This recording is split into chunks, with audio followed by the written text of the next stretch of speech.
Welcome back to Talking College Baseball.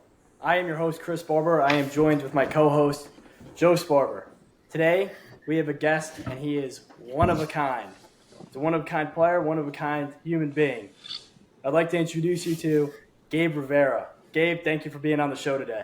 Thank you guys for having me. I've been counting down the days following Terrell's podcast, trying to follow up his and Fed's act. Oh yeah, episode 5. We were like, we need to get someone special. We need to have add some spice to it. So you're the You got perfect it. guy to get. So yeah, You we guys really got it. appreciate you coming on. So, as you know, the format of all our podcasts, we're gonna start the same way. We're gonna talk you through it. What made you pick baseball? Like, why do you want to become a college athlete? Yeah, I think, you know, like in the youth sports world, parents really want to like classify their kids in one sport, right? Like the kid will be 5 or 6 years old, and the parents are like, "Oh, well, he's going to be a football player. Oh, he's going to be a basketball player," and it's just you don't know which way it's going to pan out. I think it's great to put your kid in different sports, right? Because that'll enhance like learning. Uh, and there's different types of conditioning and stamina, like the physicality of football, the conditioning of basketball. I think it all goes hand in hand, right? So I grew up playing, of course, like the main three: basketball, football, of course, baseball. By a certain point, I realized I wasn't going to be 6'8" and play in the NBA. So basketball was just for fun. Never played tackle football. Do I have a regret on that? I guess just because like a lot of my friends, it was a cool thing to do, like tackle football, and those are some pretty big games, especially down here in South Florida where football's taken very seriously, but baseball's also taken very seriously. So I was playing, right, just playing all these different sports, and along the way, I felt like, yeah, like I was good at baseball. And up until seventh grade, I remember I went to a high school camp at a high school that I wanted to go to was Christopher Columbus High School, which had a really good, has a phenomenal sports program. From every sport, top to bottom, they're competing for state championships, and that's everybody's dream school. It's like the New York Yankees of high school baseball. They're like the top pro team in every, for high school. So I wanted to obviously play there, and it was a Christmas camp, and I didn't do terrible, but it was just like, oh, here's a camp, let's just go there. And I get in the car with my dad after, and I'm already like 13 and nearing high school. But I was like, do you want to play baseball anymore? Like, is this what you want to do? I'm not gonna keep, we're not gonna keep doing this. You playing three sports thing. You're gonna go into high school if you want to be a baseball player, which is what I've invested most of my time in, anyways. Like, how serious do you want to take this? And that was the answer I needed right there. And that was that was like a before that was like December 26th through the 29th. So the day before New Year's, I told myself, all right, from this year going forward, it's going to be dedicated to baseball. Just weed out all the other sports. I'm not going to play basketball. I'm not going to play football. It's just going to be straight baseball and doing everything I can. If I want to be a big leaguer, if I want to play Division I baseball, this is how it's gonna be. And I remember just like going into a cave of like working out and just hitting it hard with my trainers, baseball 24/7 every day, every day, every day, weekends, everything. And that's when I had a huge jump in seventh grade. I had a huge jump in seventh grade. I guess it was because I invested a lot more time, like given natural ability, but I enhanced it a lot more since that was my focus. So seventh grade on, I just made huge jumps year after year. Ultimately landed, everything just happens. It just everything meshes in slowly, right? Do well enough to go to play in high school and then play varsity there, and then you start getting looked at colleges, and then that journey just keeps on going. So I would just have to say seventh grade really was when baseball really took a huge step for me. And I didn't even look back. I'm Yeah, like, that's crazy. yeah, yeah. I saw like the jump I made in baseball. I'm like, the hell with playing basketball, football, or any other sport. I mean, let me see how good I could be at this. There's a Seventh common trend grade, in, Gabe in our makes a decision. podcast.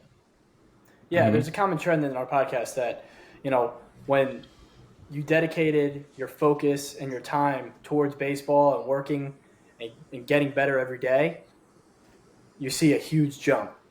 I mean, every person we've talked to has explained their dedication and the time they put in and the jump they saw right from there. So it's really cool to see and hear over and over again what hard work can bring you to. Absolutely. It's I mean, crazy it though. It was happened in seventh grade though. We haven't heard that. Like Chris and seventh I, grade. both of us being Yeah. Northeast, David Northeast, and we were not picking one sport. Seventh grade, we didn't even know if we were going to play high school sports. We get into high school and then we're like, all right, Chris played three sports, I played three sports, and then it was like, okay, junior year comes around. It's like, all right, now you decide.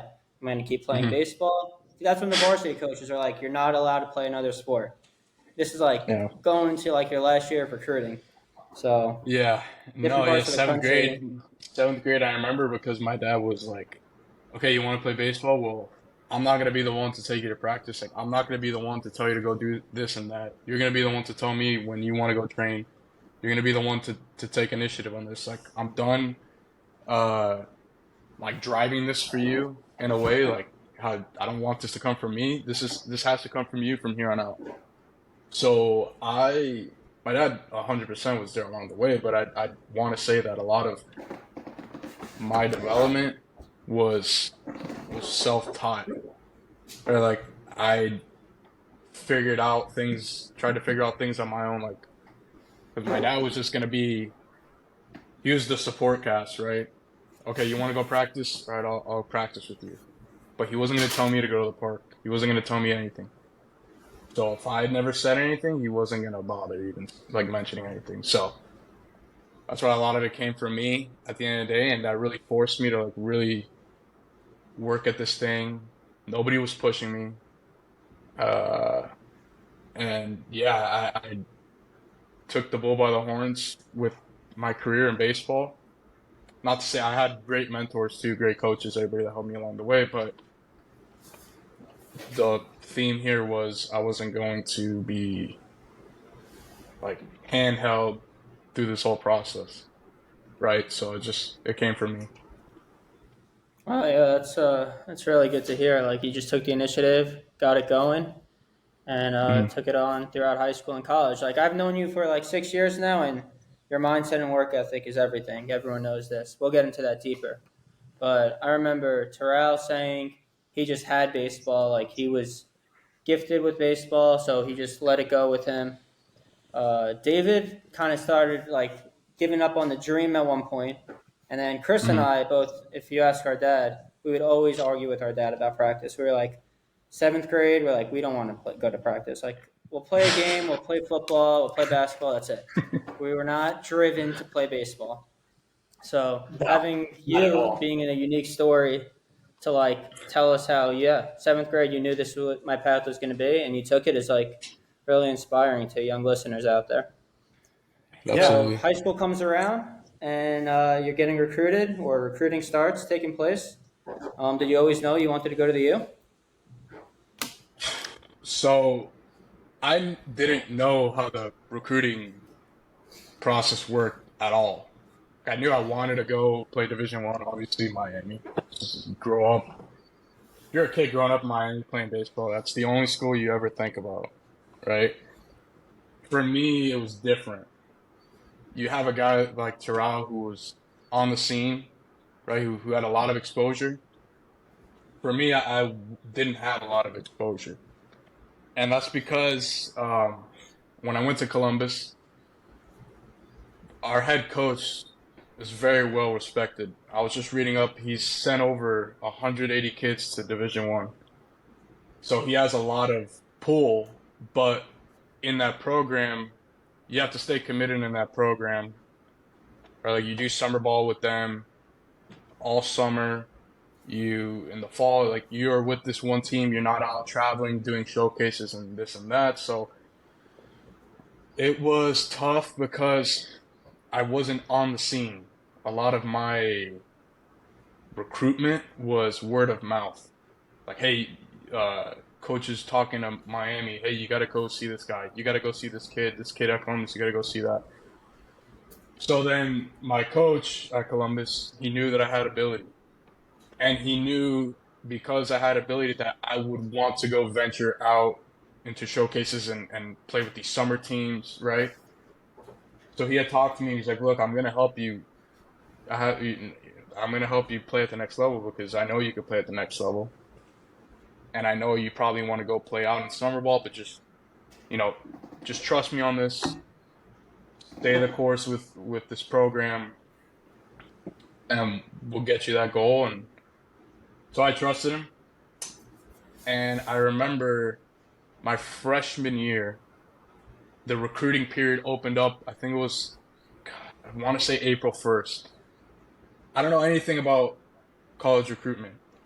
I come home and my parents put down the mail and they're like, "What is this?" And it was a letter from Florida. Open it up and it was questionnaire, interest letter. I'm like, how the hell does Florida know about me down here? That very next day, I'm in class on my iPad. I see a notification. I open it. LSU had emailed me. Javi Sanchez, who was the recruiting coordinator at the time, messaged me, said, "You want to come down to Miami?" Sent me a questionnaire. I'm like, what the hell is going on? Like, I have no idea what's going on. The next day, Miami finally reached out. So I got the questionnaire and the interest letter. So now I'm thinking every single day I'm gonna get something, right? Which didn't end up being that way. So then 2 days after, Miami sends a letter.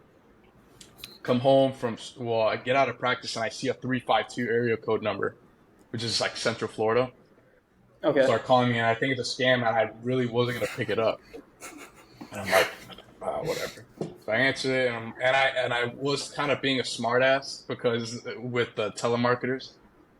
So I forgot what I said. It was something stupid, and on the other phone was Kevin O'Sullivan. He was like, it's like, "Hey, I'm trying to reach Gabe Rivera. I'm sorry if I have the wrong number." I'm like, no, this is the right number. So I talked to Kevin O'Sullivan for a little bit, and then gave the phone to my dad. And I was like, "Man, this is crazy." To be honest with you, I didn't. When LSU reached out, that was like my top priority was to go to that school. Miami was kind of in the back burner. It really was LSU where I really wanted to go. And back then, I would shoot the video emails of recent games to the recruiting coordinator. And right, we were staying in touch. And I remember in my freshman year, I hit a home run at Jupiter, which was the Marlins complex. And I sent it over to the recruiting coordinator. And he was going to come down to see me at our high school, like see me go through like a workout. And I was pumped. I really, really felt like I wanted to go to LSU. It was mission LSU that freshman summer. And as fate would have it, before the guy even got there, he retired, the recruiting coordinator. And I was like, yeah, retired, just left baseball. I think he's like an investment. He's with investing now. He's a banker. Yeah, like completely didn't go coach anywhere. Stopped coaching LSU. So I spoke to my high school coach, and it's like, well, what is your what are your top schools? And I said, well, LSU was number one this whole time, and now the recruiting coordinator is gone. And it was like, I guess I have to say Miami. It wasn't even like coming from me. It was like, yeah, I guess I have to say Miami. Florida, I liked Florida, but growing up, you hate Florida, and I just didn't really have like a connection with Florida. But Miami, obviously hometown team. Sophomore year comes around, then I get a letter from Florida State and then a letter from North Carolina. So then Florida State, I hate Florida State, and it was like, do I like Florida State or not? North Carolina was very, very limited contact. Like it wasn't really much at all. They had just reached out. Um, and yeah, but Miami was in the backyard, and Miami got to see me more than all these other schools, right? Like Gino would be at the game, and then JD would be at the game. It took like a really long time recruiting me, honestly, because I felt like since I wasn't on the scene, they really had to watch me game by game. I remember Gino came out in a high school game, watched me there, BP, had a really good game. Hadn't seen me for a while, just like recruiting purposes. This is sophomore year I'm talking about. Sophomore summer, JD comes out to the game. I do well in the game. Still don't hear anything. Well, actually, I do. When I come back from East Cobb, I had a really good tournament. So then I get a call from Gino that he wanted me to come down on campus. This was in July of going into my junior year. I'm like, oh, okay. It's finally going to happen. They're going to offer me. I'm going to commit. I'm going to become a Hurricane. And, right, they take me on the tour. They show me the baseball facility, go through the golf cart, the campus, sit down in Gino's office. And I'm ready, like, oh, here we go. Here's what I've been waiting for. And Gino was like, Gabe, we like you, but to be honest with you, we need to see more of you because we've only seen you play in like 2 or 3 games.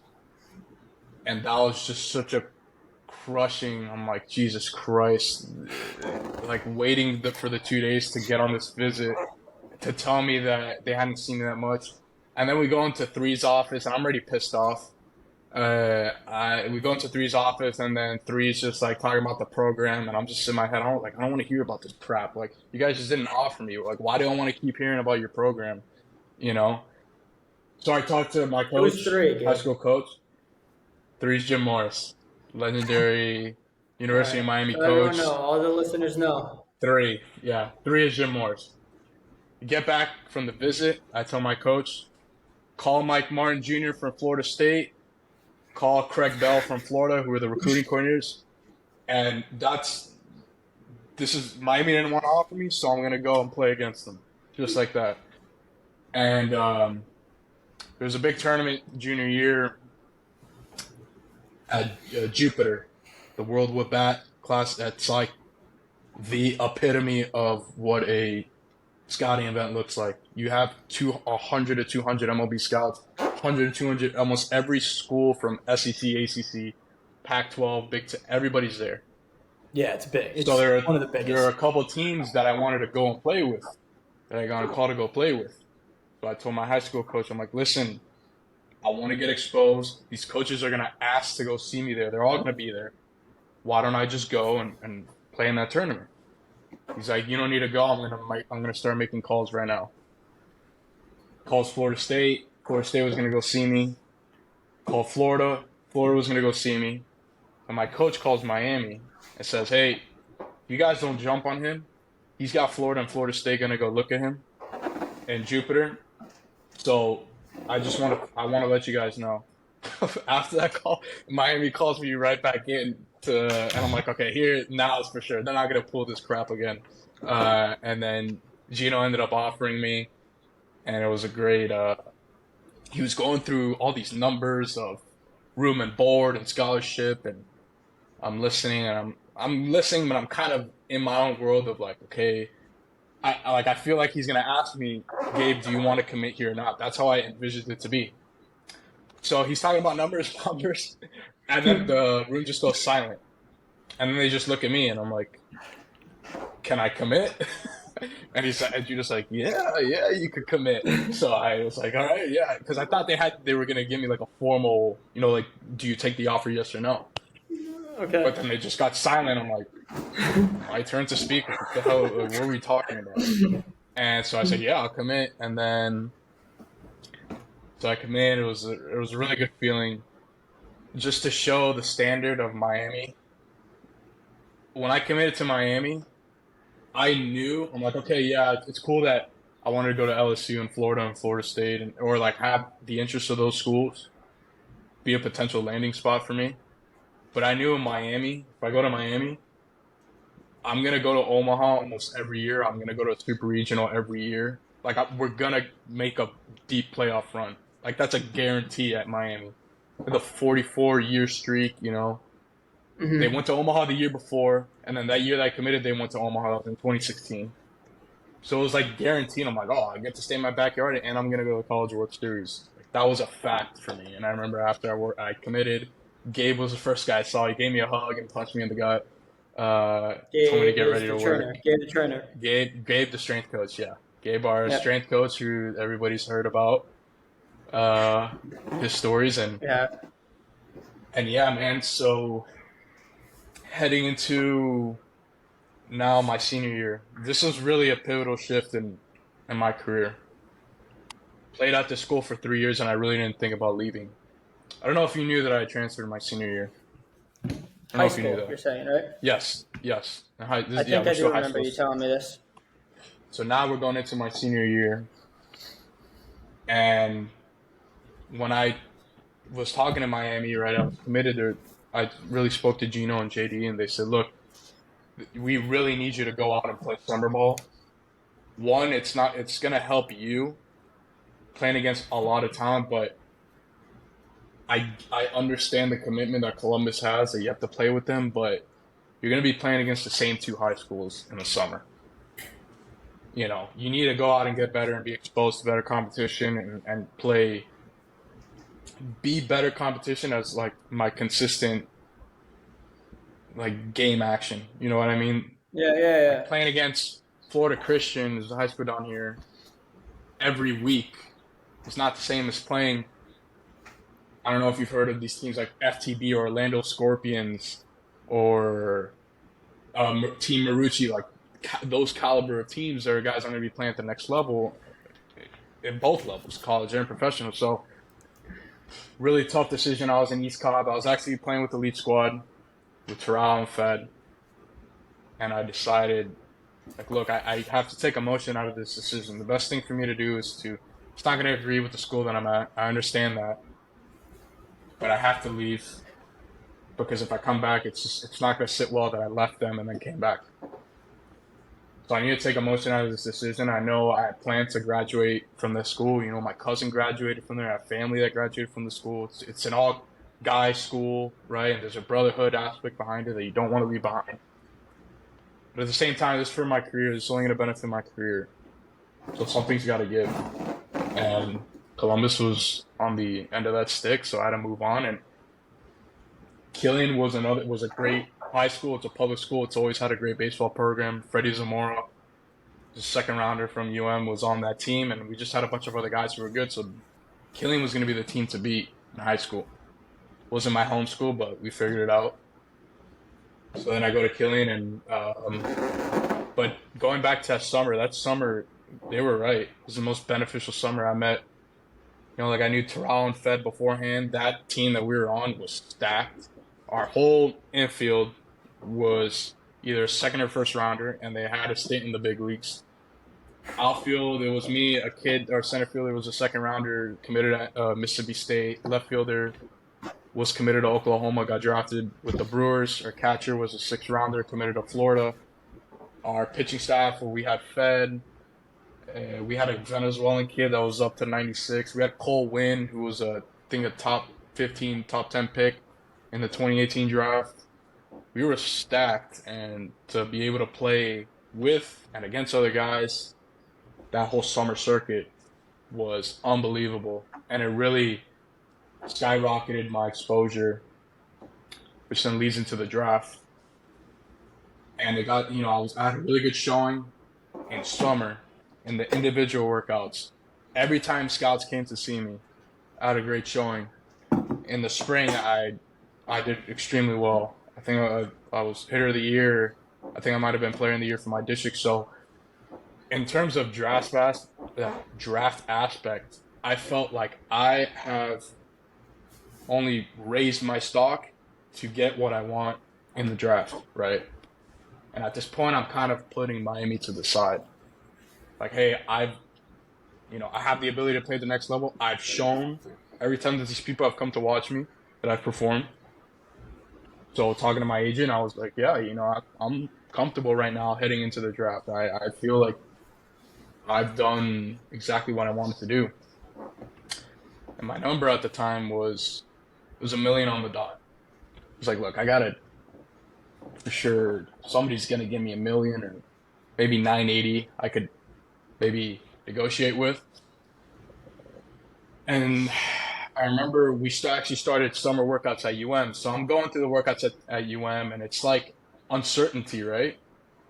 Because it's like, okay, I'm working out here, but I might not even be here, right? Because I might sign and go off. Like, it's not for sure that I'm going to come to UM, right?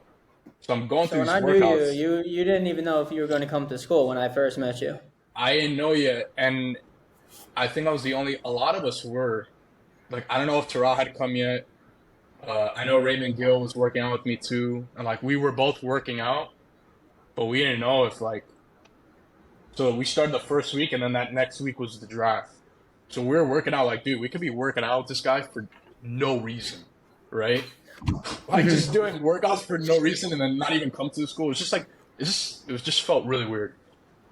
So then draft comes around day one, and you get to see the draft dynamic. A bunch of guys who you never heard start getting drafted, and it's just the typical understanding that nobody understands the draft, right? So I'm starting to think, well, I guess with the craziness of this draft, maybe I will end up going to school just to be comfortable with that fact. Like, don't be so set on that I'm going to sign. Mm-hmm. So I work out the next morning. We had an 8 a.m. workout. I'm working out, and my mindset's kind of already shifting. Okay, school's going to be it.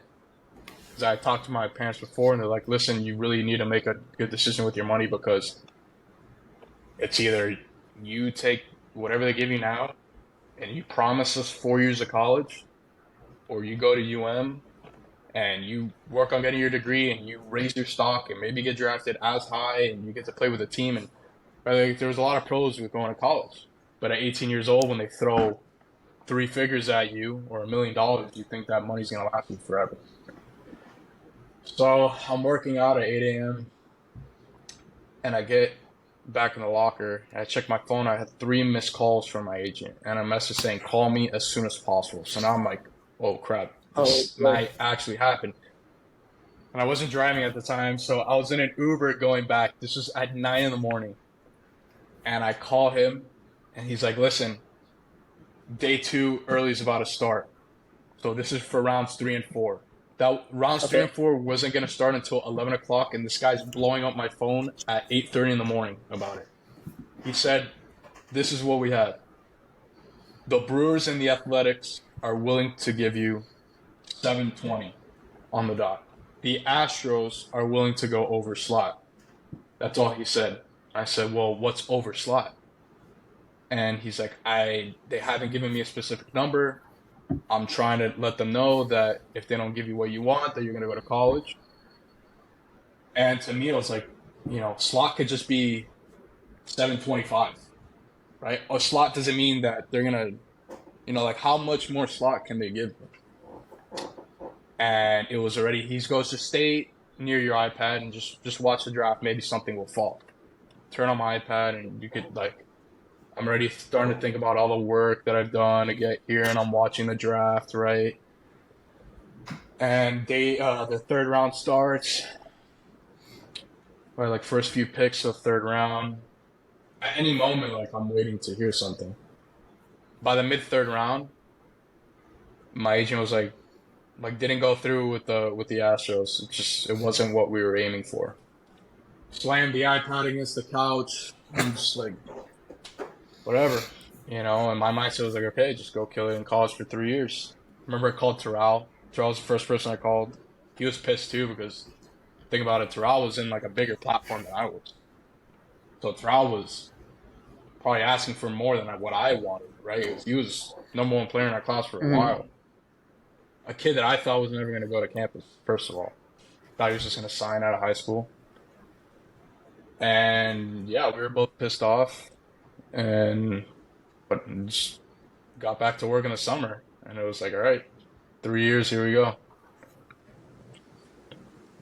Yeah, that's a crazy story. I think someone else was like that. McMahon too, right? He came. He didn't like what the Yeah, so draft had to offer McMahon, him. I didn't know anything about McMahon. The only people I knew were the local kids that were committed, like the Mhm. South Florida kids that were committed in Miami.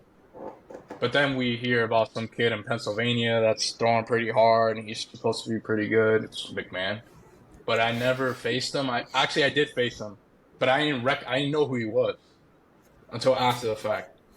And yeah, he ends up coming to school too.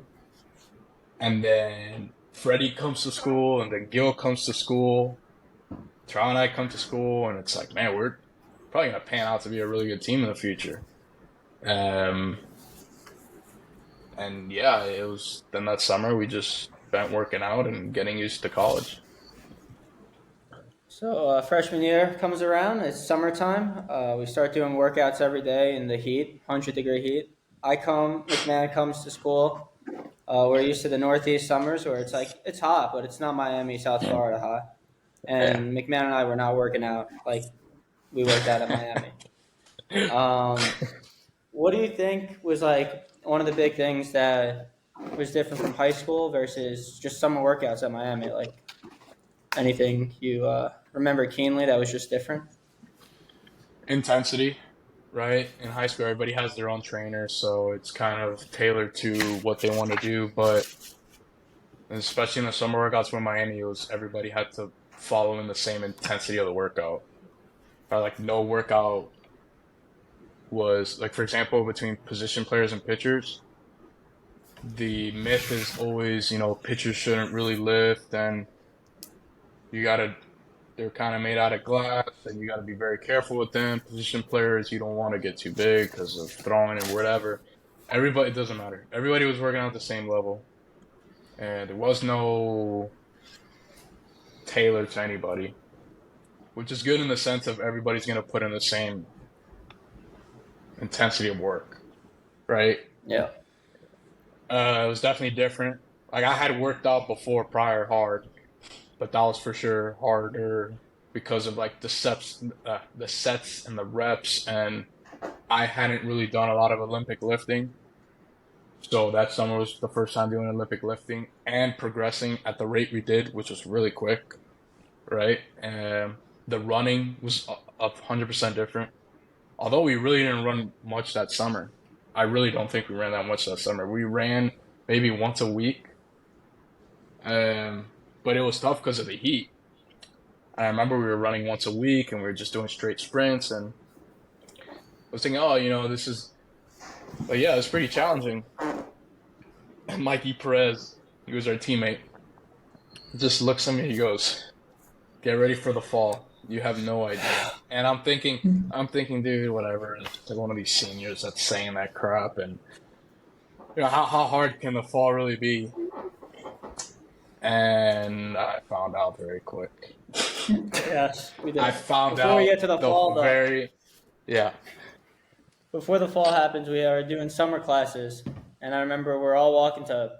They had us do public speaking and like English 101, and it wasn't just me, Gabe, Terrell, Fed. It was like Lonnie Walker, all the football kids, like all Dengak, Bruce all of us in the Brown. same classroom. Bruce Brown, Bruce we were all Brown. in class Yeah. together. Oh my God, what was that like for you? For me, it was just a crazy experience coming from like It was a weird. Northeast high school, super disciplined. Yeah, that summer was like a huge tease for what was to come in the fall, right? Like you work out early and then you take one or two classes and you're done. Like you don't have study hall, you don't have a bunch of other demands. So it's really cool, right? You think like, oh, this is college, this is pretty chill. Like, yeah, I mean, we worked out hard in the morning and then maybe go to one class or two classes after. But our days will be done, what, before 12:30, and we'd have No the rest later of the than day. 12:30. Yeah, so I would just go to your guys' dorm, right? Hang out with Terrell, Fed, all you guys. And then we would go hit on our own in the cages, throw. And it was a fun summer, I'm not gonna lie. It was really It was fun. great. And then I remember it was just like a great time. I remember going to the dorms and and Fed complaining about the noise because you know how Fed is and he needs his 8 hours of sleep. And me stepping out of the hallway and yelling protein or like other things to wake up to piss off and wake up the other freshmen in the dorms.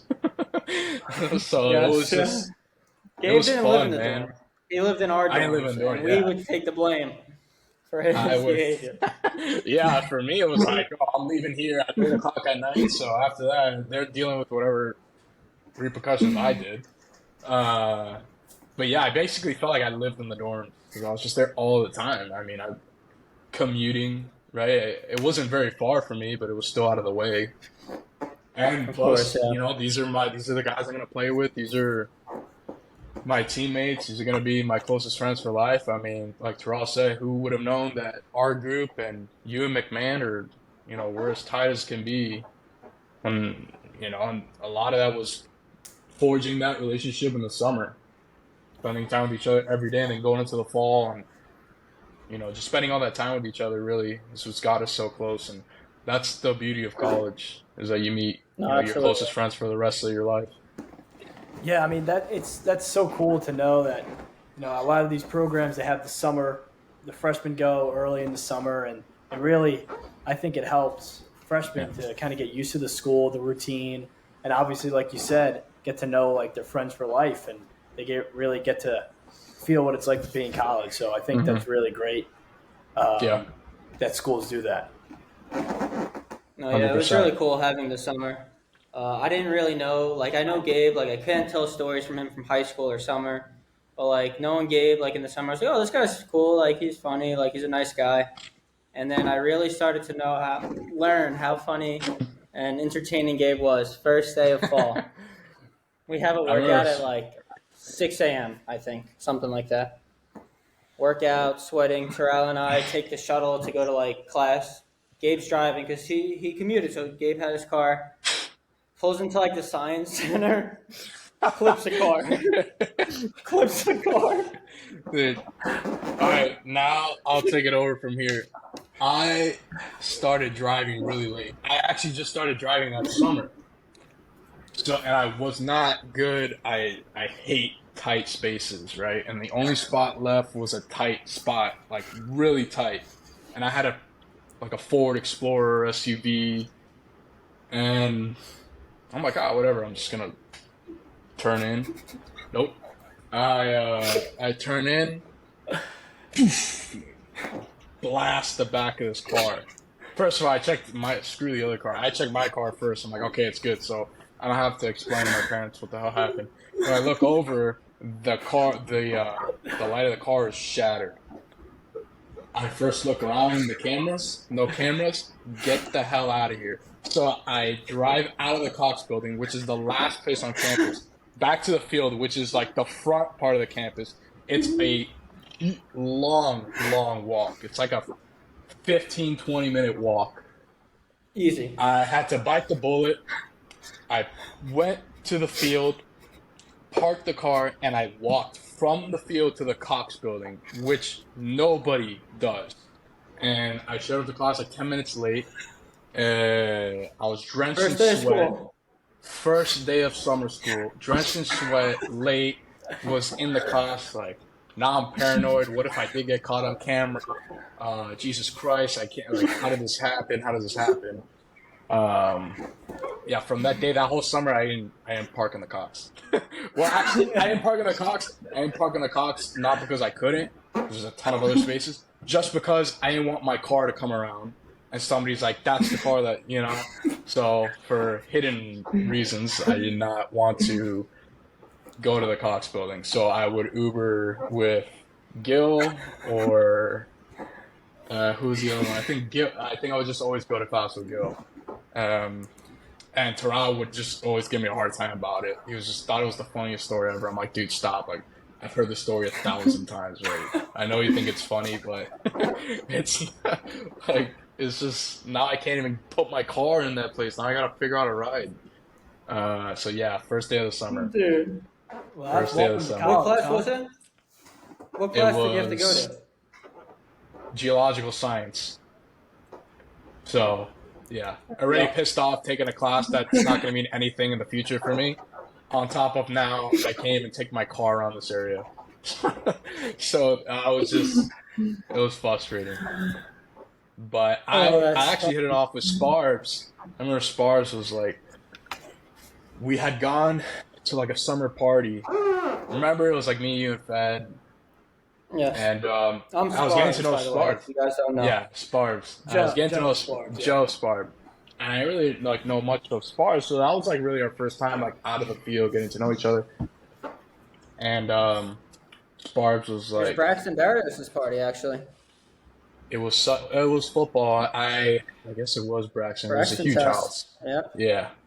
Former And Jet. that was awesome that freshman summer. And I'm talking to you and you're like, yeah, man, like I used to do jiu-jitsu. And I was like, oh, yeah, I kind of dabbled with it, but because I've always wanted to do martial arts, but which I ended up doing. That's a story I guess I need to share here on how that whole thing happened. But a lot of my focus was on baseball, but I always had a feeling of I wanted to do some sort of martial arts. My dad did Kempo karate early on, so I wanted to do something. But it was just baseball. And yeah, that's how Spars and I really hit it off. We're like, oh man, he was kind of like the same way that I am in a lot of different, like mentality wise and the things that we're into. And after that day, we hit it off. Yeah, I remember we were talking about jiu-jitsu. We ended up going to the wellness center later on that Yeah, day. the or the wellness next center. day. We would roll in the wellness center, and the staff guy was like, "What are you guys doing?" And I'm like, "There's a freaking mat here for a reason, Like we can't use it to like this isn't a wrestling. This is for yoga." We thought it was a I'm wrestling like, okay, mat. whatever. Yeah, like I was like, okay, whatever. So yeah, Spars and I guess it was a very short-lived training sessions at the wellness. Yes. But yeah, plenty. I'll share those stories pretty Well, the soon. wellness center is what, the community gym in Miami? Yeah, the NARP gym. But I would go in there on my own to do my extra work, right?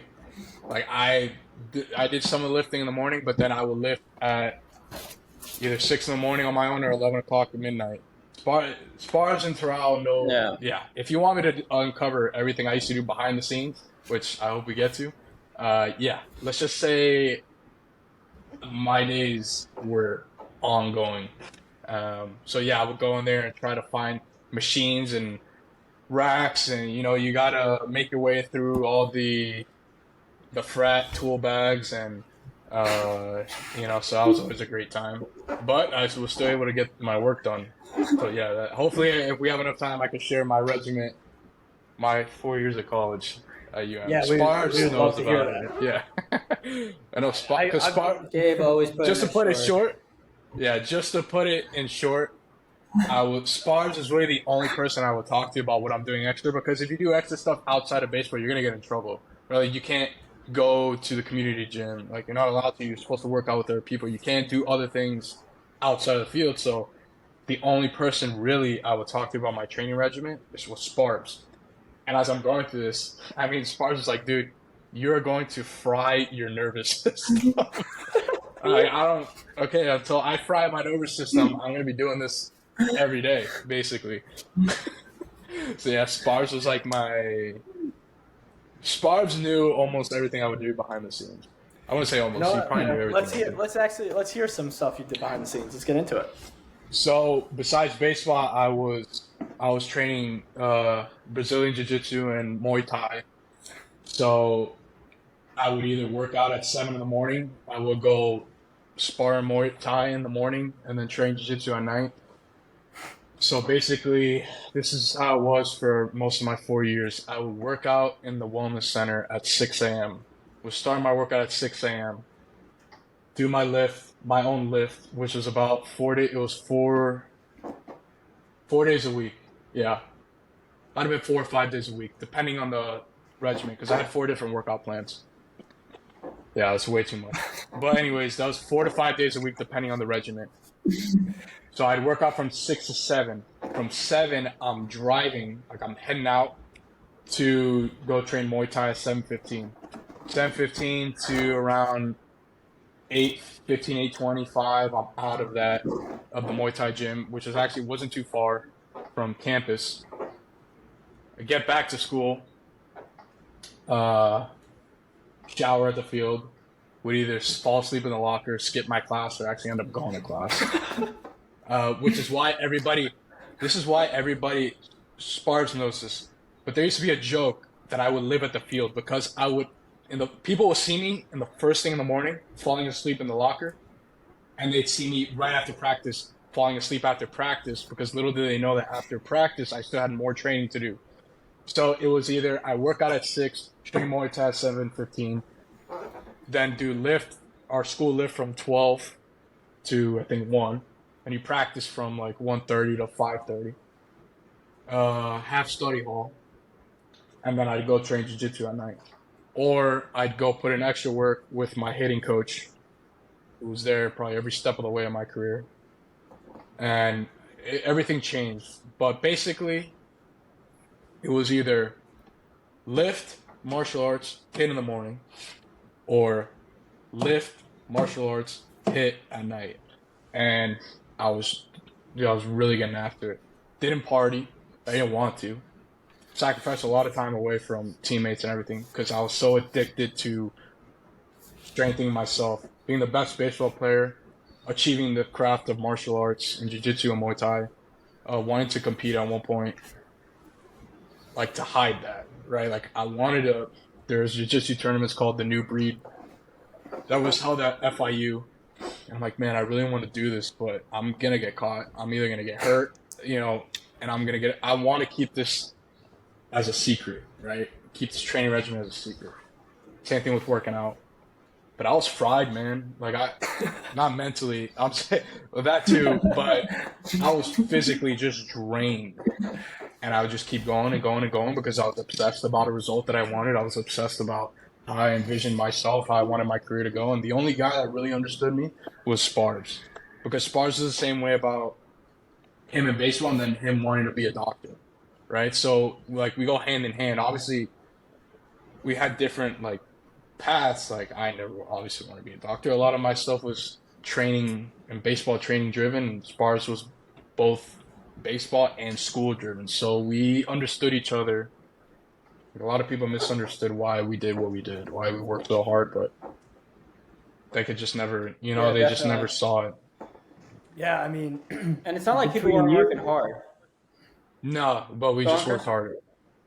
I was gonna say, I was just like, between you two, I don't think there's any two people that I know that are more obsessed about what they're doing and like trying to reach their goal. I mean, I've known Joe been doing that since I was younger. I was like, he's upset. Like, he was the most obsessed person I've ever met. Yeah. And he was my brother, so it was great. And then he was telling me stories about you. I'm like, dude, you guys are like the same.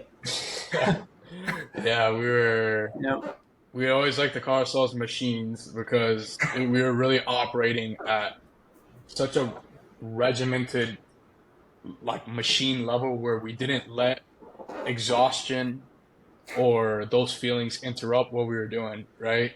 So we're like, dude, we're machines. Like, we have to operate at such a level in our lives to achieve success that people aren't willing to do. And that's that's great. everything. I mean, I know how Joe has developed that, and I know why he did. How did you develop that? Like, was it just you were born with it, or did you just have something that I would say, yeah, like, I've always been driven, and I've always been driven to not win but to dominate. So, like, a lot of it was just I just wanted to dominate. Like, that's just my thing. It's just dominating my craft. Where I'm not competing against everybody. Like, people are competing against me. People are trying to get on my level. I hate that word, compete. I really do hate, like, oh, this guy's competing. Like, there's competitions competing. I hate that term because competing, it's only you're trying to get by the person next to you. You're not striving at this goal, right? That you want to be at such a level that people are trying to catch up. And that's what I always strive for is like, terms competition, competing, it was never about that. It was about getting to a level where just surpassing everybody, and I'm just like in my own world, in my own world, right? And I made sure every detail of my life, the part of the way that I worked, the way that I ate, the way that I slept, the way that I would sacrifice my time, the way that I would schedule my days was at a level that nobody was willing to do. Terrell would joke about it. I'm telling you guys, like, dude, Gabe would have trouble sleeping, and he would go to Gabe, the strength coach. He's like, dude, I'm trying to sleep, but then Gabe's making a protein shake at midnight at 1 in the morning, because I would finish my days close to that at midnight, 1 in the morning. And yeah, it was just full investment on what I wanted to do, and I sacrificed a lot of time with my family. Even though I was here in Miami, I rarely ever saw my family. Never went home because I would train. Wouldn't go out on Friday. Wouldn't go to tailgates. Wouldn't do anything because I wanted to train and I had my vision. And it was a very lonely lifestyle and a very misunderstood lifestyle. Nobody understood why I did it. Nobody was like, oh, why do you work so much? Like, dude, you need to take a break. You're going to overwork yourself. It was never about that. It was just full obsession, right? And still the same way in my work. It still hasn't changed. I mean, That's good great. to hear that you were able to carry it on. I think you rubbed off on a lot of people too. Terrell, I know you said he used to make fun of you in the beginning, but come sophomore year, even late freshman year, he'd be like, Sparbs, you want to go to the cages? Gabe, you want to go to the cages? And it'd be like midnight. Yeah, you know And I'd be like, why? I guess, You know let's why? go. And I remember, funny you say that. Freshman year, because I would always hit extra, right? Do a bunch of extra stuff. And I remember I was hitting one day, and like Terrell came after practice. He's like, bro, like, why do you always hit after practice? Like, why do you keep hitting after practice? And Terrell was never like, Terrell's a hard worker, but he was like, why? Like, dude, we just finished a practice. Like, why are you hitting more? He's like, well, and I remember I tried getting him to hit after practice. I'm like, dude, just hit with me after practice because nobody would. And he came for like 1 or 2 days, and I was like, nah, whatever, forget it. Like, all right, man. Sure enough, that next year he was a completely different person. He was hitting after practice. He was hitting any second of the day his sophomore year. Yeah. And then going forward. So I'm glad that he was able to develop that habit, because at first he needed a lot of maturity and growing up to do. And that's why he you had the influenced year him. and did well. Yeah, and I don't know. I was never raw about my stuff. I'm actually quite the opposite. Never posted anything I did. Never posted a motivational quote. Never posted a workout. Never posted anything. Never spoke about it. Everything I did was in pure silence. Like that cheesy quote, work hard in silence, let success be your noise. That's how I was. I didn't tell anybody what I was doing. I didn't want recognition. I just did it because I love what I do. And the results are going to pay off, and the results are going to be nobody's telling me to work hard, or I'm not wanting to achieve things for somebody else. Like, this is all self-imposed. Like, I live and die with my successes. I live and die with when I go through failures and ruts. And I always remember the people that weren't around when I wasn't doing so well, and when I did well, I always remembered who was in my corner and who wasn't. And I would say you hit it. A lot of things you would hide. Not even that you wouldn't post it. You would like make sure to hide it so no one knew about it too. yeah, Only your Terrell, close friends knew. Yeah, like I got so pissed when we were at the end before ACC tournament. We were at Jim Morris's, remember, apartment from the barbecue, Mm-hmm. and we're getting our food, and it's me, Terrell, and Lopes. And Terrell turns to Lopes. He goes, "Hey, Lopes, you know Gabe does karate after practice," and I am so pissed. I am so pissed. And he's telling him this, and Lopes was like cool about it. I'm like, yeah, like whatever.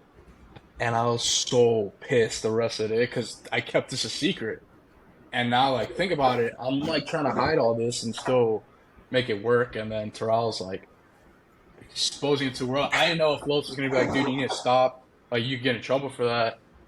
And I'm like, luckily nothing happened. But it's just the fact I'm like, Terrell, man, you can't just like, I'm trying to keep this a secret, man. Yeah, of course.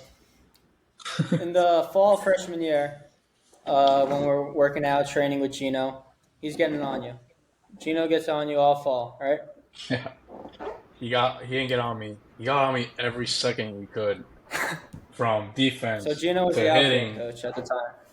Yes, he was the outfield and hitting coach and base running coach. Only thing he wasn't in charge of was infield, of course, and pitching. Everything else he pretty much ran. So once I got chewed out at defense, then I would get chewed out at base running, then I would get chewed out in hitting, and that was the end of my day. Every single day, just getting chewed out by Gino. And I wasn't like I wasn't a bad kid. I was doing everything I could to be great. It's like, why am I always getting yelled at? Like, why? I should be I shouldn't even be like looked at, because they shouldn't have to worry about me getting my stuff done or wanting to work hard. And this guy is just every day, man. And I remember I called Willie Abreu, who was a former Hurricane. He was an outfielder. And I thought we had a really good career. And I'm like, Willie, dude, like, this guy's yelling at me for everything I do. I'm not even doing anything wrong. And he told me, yeah, he was the same way with me my freshman year.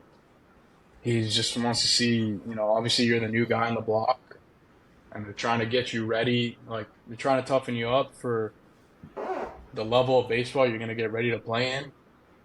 And on top of the fact, there's a winning culture in Miami, so they demand a lot from us.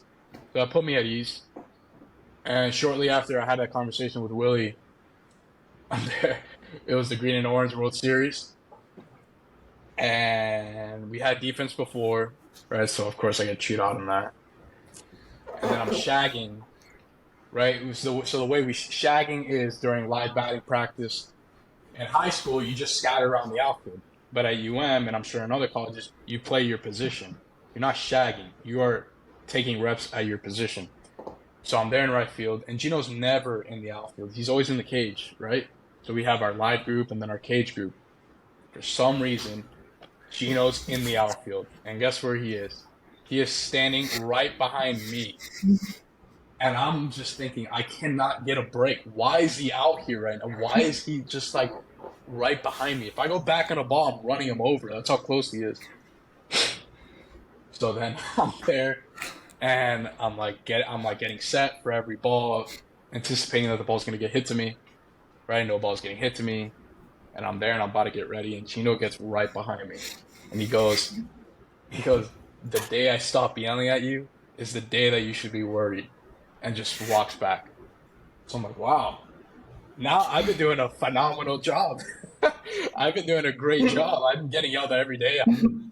Jesus, like such a huge shift. So then in that game, I actually had a really good game. I made a diving catch and I hit a home run. So I'm thinking, I'm not going to get talked to after. Had a great game. I'm there and I'm picking up my stuff, ready to leave the field. And Gino walks up and goes, hey, come here. And he looks out at the field, doesn't say anything. He looks at me and goes, you know what? Every day before practice starts, you should be out here looking at the field and smiling, because you're so freaking tightly wound. I could say freaking, I can't say what else he said. He says, you're so freaking tightly wound. You need to come out here and you need to start smiling. And I just watched him walk away, and I'm like, you can't make this up. I have to expect every day now I'm going to get yelled at, or I can't do anything right. So, at least I learned to block out the noise, if anything, what he was teaching me. So, yeah, that was funny. I remember Gabe had a tough time doing diving. Like he wasn't diving the right way. And I remember it was like 7 or 8 p.m. one night. I used to, after practice, I would get my stuff, go right to the library, because that was my only free time to study, 7 to 11 p.m.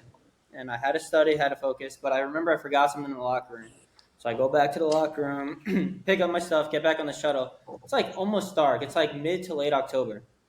The lights are not on, and I just hear like, and then like 2 seconds go by, and another grunt. I was like, what is going on? I walk out to the outfield, kind of, like along the side where the bleachers are, and I just see Gabe just running and diving, pretending he's catching fly ball. No one's hitting a ball to him. No one's out there. There's no ball. It's just him, shorts, and a glove. And I just see him going full speed, diving on the ground. I walked out. I was like, Gabe, what are you doing? He's like, oh, I'm just trying to perfect the form of diving. And I was like, what? Yeah, so the way we start off an outfield in the fall is we have 8 angles and you do them dry. So you do the first set of 8 angles, right? Like standing up, you're running, you're reenacting like you're catching the ball, crow hop, and all that. That's how you start off the bases. And then when you go into diving, because you have to dive a certain way, you do all 8 angles and you practice that form of diving. And it's all, you cannot slide on your side. You cannot slide, like ass down. I'm not sure if I'm allowed to say that, but you're not allowed to dive that way. You're not allowed to, there's a strict way of diving. And every time we would have diving, I would freeze because I was so robotic about it, was that I was so accustomed to sliding on my rear or sliding however, that when I would run full speed and I hadn't it was just like weird, right? Like just like jumping at like the way that he was teaching it. And I would pull up on balls. So then because I pulled up on balls, he would think that I was scared to dive. When it really was the opposite. It was like, I am just making this so much more complicated than it is.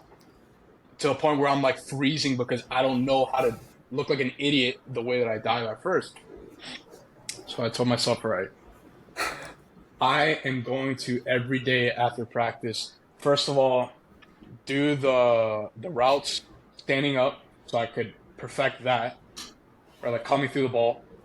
When I'm done with that, I'm going to dive and have this ingrained in my head that I don't even have to think about it anymore. So it actually helped me out.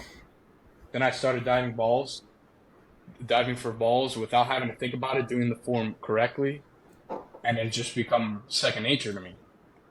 But that was my learning process, right? Because everything you do, like every little detail. So because I wasn't, the way I thought about it and the way I had to think about it was, if he's not comfortable with me like diving, how are they going to be comfortable with me like throwing me out into a game, right? So that's going to affect my playing time if they can't trust me. Because when they go and they make the lineup, it's like, yeah, maybe he's hitting, but I don't feel comfortable with him in the outfield. I don't feel comfortable with him doing all these things. So I wanted to make sure that I was on top of every little thing. Like, it's not just hitting well. Obviously, that's like 80% of it, I would say. But but if I'm going to be the player that I want to be, right? Like, I don't want to just hit great and then suck at everything else. If I'm going to be the player that I wanted to be, I need to be great at every detail, from base running to defense to my throwing accuracy in the outfield, hitting, obviously. So many things. And that's why I had to, and for me, it was necessary to put in those extra hours like that. I would definitely say it paid off. Opening weekend, Terrell, we said he got his first hit as a Hurricane, broke a record, and his first hit ever was a home run. A couple of bats later, Gabe Rivera gets up, first at bat ever, grand slam against Rutgers. Breaks another record. First hit as a Hurricane, a home run. The grand slam Rutgers was junior year. My first home run was at Georgia Tech. Oh, it was junior Georgia year. Tech Georgia was, Tech, okay. Yeah, junior year was Rutgers, freshman year was Georgia Tech. So we were on the road at Georgia Tech, and I get my first hit. Remember, my first hit was a home run, and it was cool because the only people to do that was Yonder, Zach Collins, Terrell, and me. So I'm rounding the bases, and that's the funny story. When I come in the dugout and I go to 3, that's why you put me in the effing game. Remember that? Yeah, I do. This is 3's so alma mater, too. This is where he coached. Yeah. I tell my head coach that. And after the game, he goes, he's like, "Where's Gabe Rivera at?"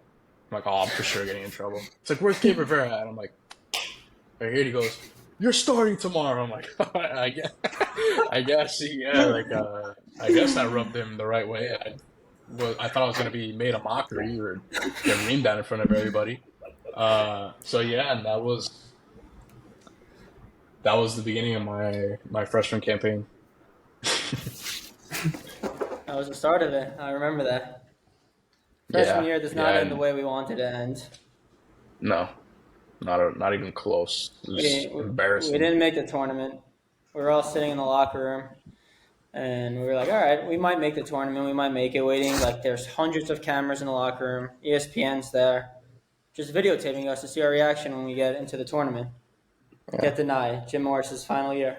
It was almost to the point where it was just like, I don't even know what to do right now. Like, I don't even know what to say. I look at Gabe. He's just staring at me like this.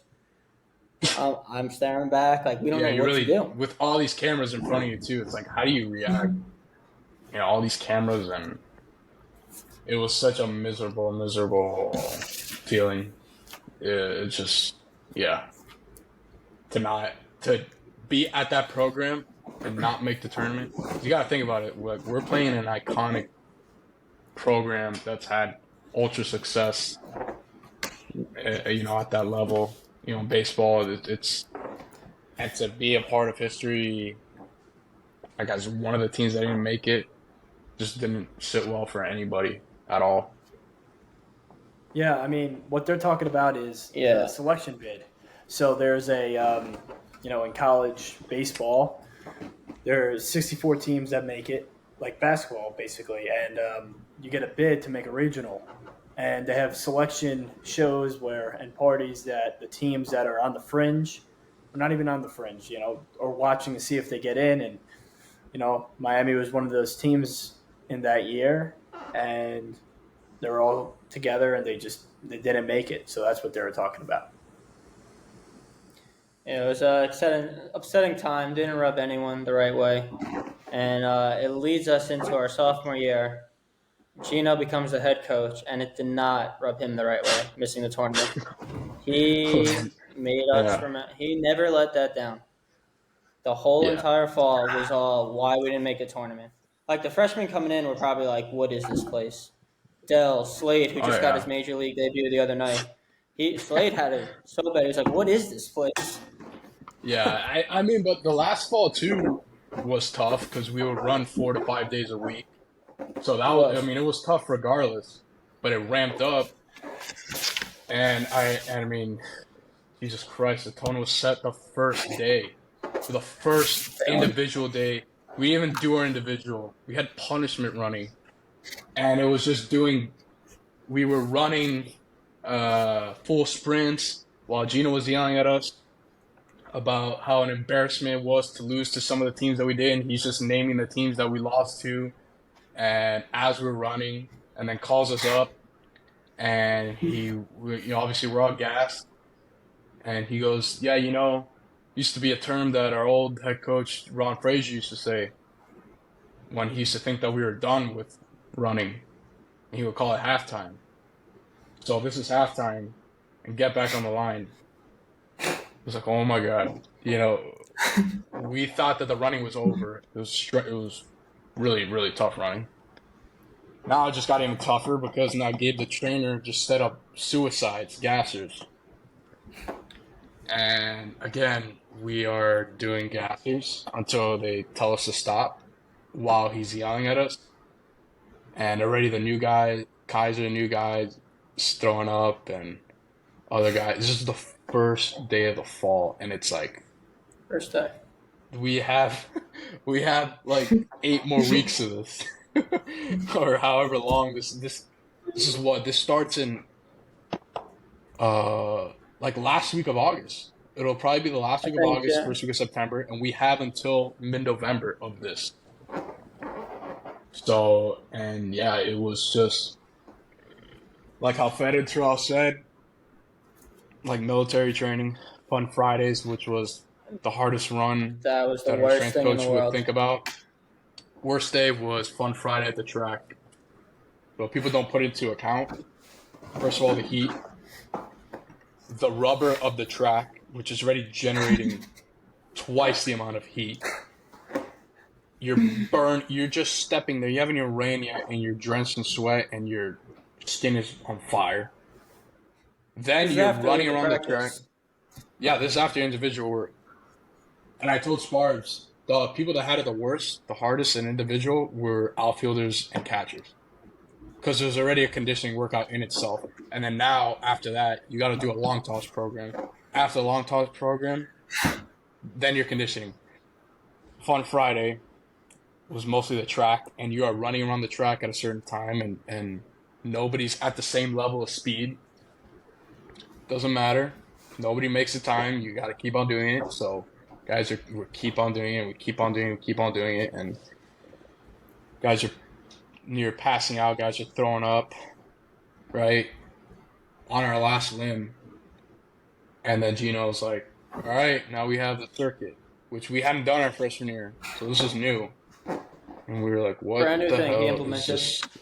What is the circuit? What is the circuit? What is this? Center field, there's stations already made up. So You you set up have, like 6 stations. so yeah, set up. It was the forearm station, which was weighted bats that you go front ways, backwards, side to side, or it'll be a trap bar that you're holding onto.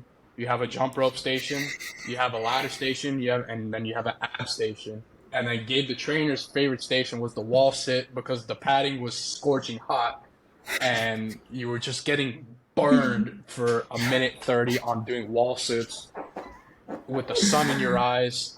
So after every conditioning, it was like the same thing. I would walk out, I was burnt. My eyes were red because of all the sweat that was burning my eyes. I had rashes on rashes all over my body because of the fertilizer on the grass. My clothes were beyond soaked, and that was 3 days a week. The whole fall. Oh, yeah. And people are like, oh, yeah, but it's only 3 days a week. I'm like, no.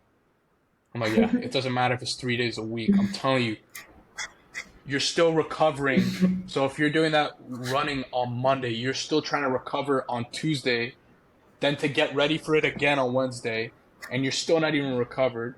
And then to get ready for the worst of it on Friday, like, it was a lot. And I understand, like, there were gaps in between the conditioning days, but from the first day, you weren't even recovered. You're just going and going and going to the hardest point on Friday, right? But it wasn't even like Tuesday yeah. and Thursdays are off. There were still workouts. We still had lifts with Gabe in the morning. Yeah, I was still lifting in our individual groups, and yeah, so those days weren't off days at all. Saturdays and Sundays were your only off days, and that, I mean, you didn't want to do anything those days. You really didn't want to do anything. Yeah, you just wanted to sleep. And like, And for Gabe, you were after doing all that, you still trained. Yeah. After. You can imagine me. That's crazy. I would sleep near 1 o'clock in the afternoon, and I wouldn't go to tailgates. I don't think I did. Yeah, I didn't go to any tailgates, and I didn't really go out with a lot of my friends because of all the extra work I was putting and all the recovery time that I needed. But it was a sacrifice that I was willing to do. Like, it wasn't a drag. So yeah. Oh yeah, definitely. Yeah, so that fall, not only was it Gino's first year as a head coach, we have an assistant coach comes in, Bo Durkak. I don't know where he's originally from, but his persona did not match the infield that he was about to teach. Not Latin at all. So let me tell you, our infield is it's Latin. There's Flair from Miami, our whole infield, and then Bo Durkak, who's he's very, very smart. Probably one of the smartest coaches that I've been around. He wrote 2 books, by the way. Yeah, wrote 2 books, but he was just very,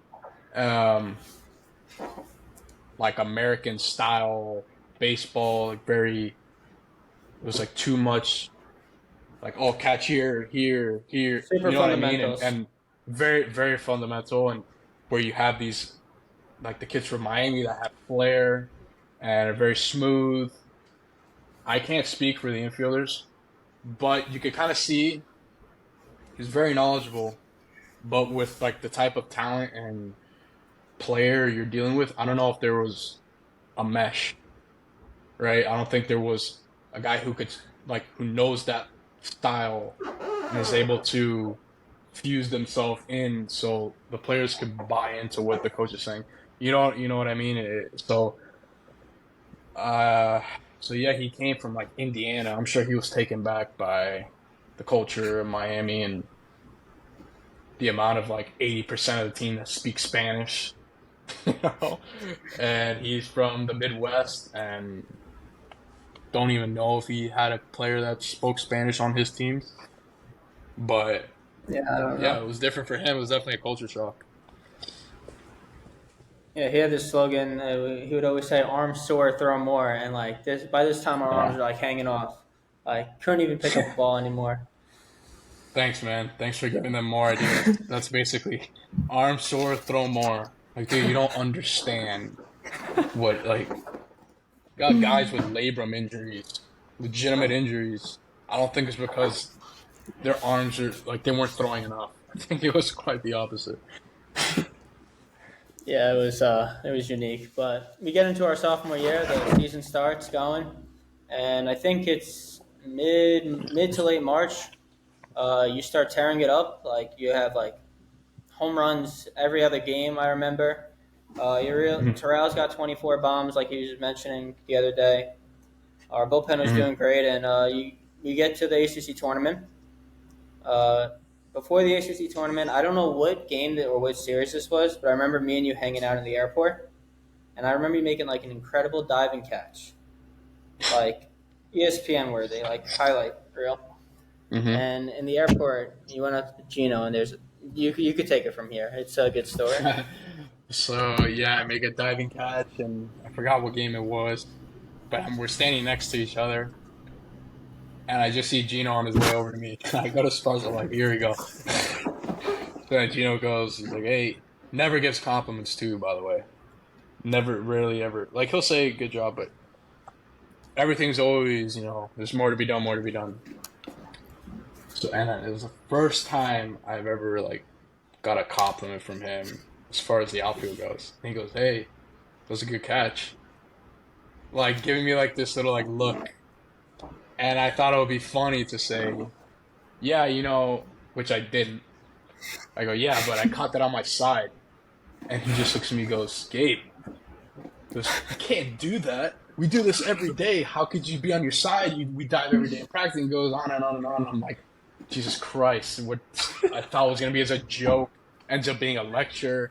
And now it's like next day going into practice. Now he's stretching the fact that I can't dive on my side. And I just dug myself a hole after saying that. I remember sitting next to Gabe and him saying, "I dove on my side," and I was like, "Why?" Jokingly too, not even real. It's just like, oh yeah, sarcastically, yeah, I joke on my side. I slid on my side. As soon as I heard that come out of his mouth, I was like, "No, why did he say this?" Why did he do that? Why did he do that? But we end up going to Mississippi State, and Oh yeah. you're in the lineup. Gino's not taking you out. You're on fire.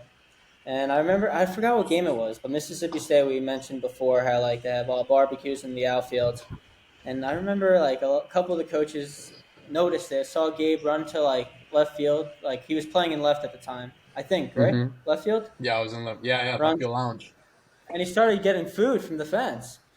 They were handing him watermelon, like all this chicken, everything during the game.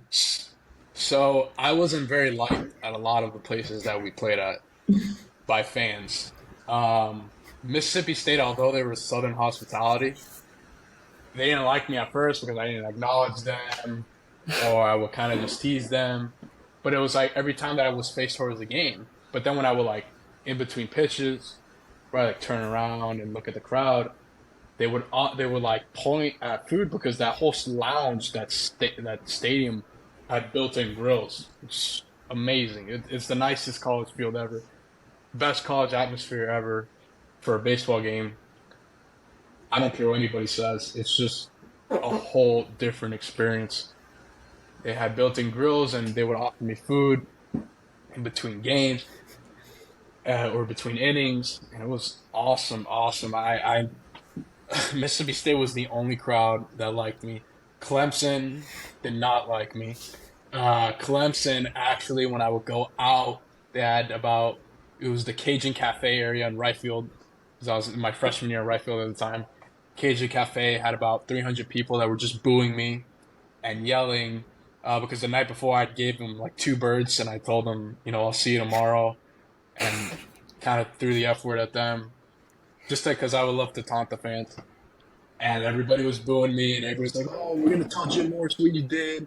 And one guy was like, they would go on and on and on, going after me, going on my profile and finding things about me, to the point where it was about 7 innings of this, and a guy in the crowd goes, "All right, this is Terrell's favorite story because somehow Terrell heard it from first base." And they're ripping me, and some guy goes, "Hey man, we should really stop, because what if this guy comes up here, he's gonna kill all of us." And nobody said a word after that. And then we go to Virginia, and then Virginia, there are these two idiots in the left field. Like, it's a really nice stadium, but there's not many people in the left field lounge. These two kids that are heckling me the whole time. So I'm playing catch with Lala, and I'm like, "Lala, watch this." And they're ripping me the whole game, right?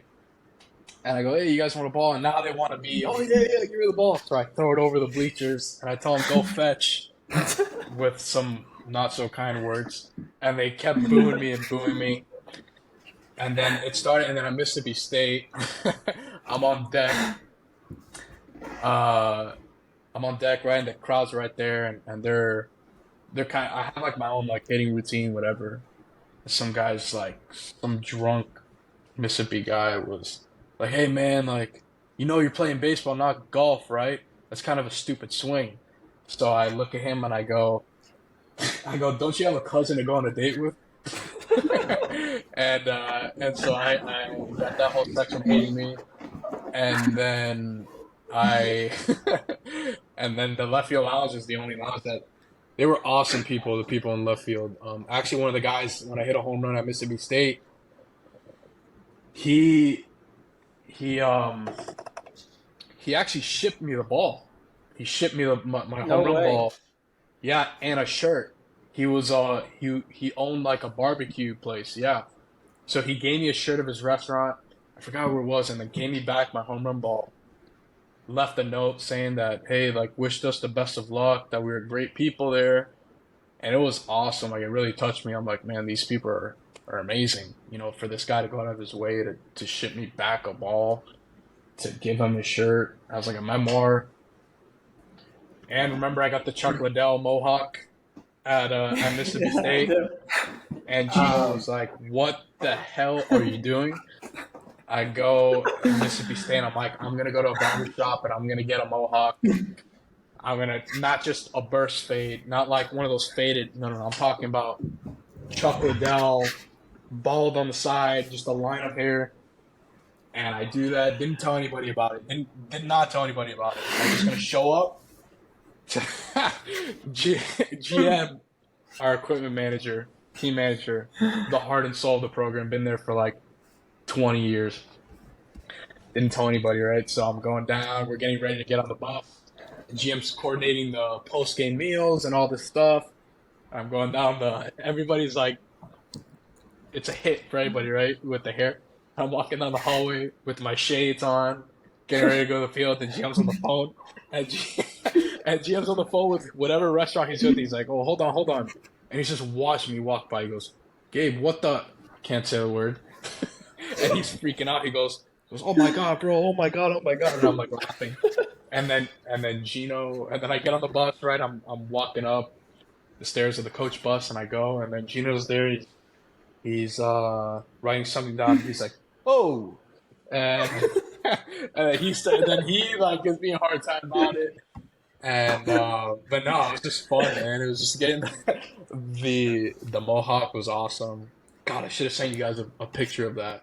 Yeah, but that's literally how it looked, just like that. Obviously, get the tattoo out of the picture on the side of the head, but that's how it looked.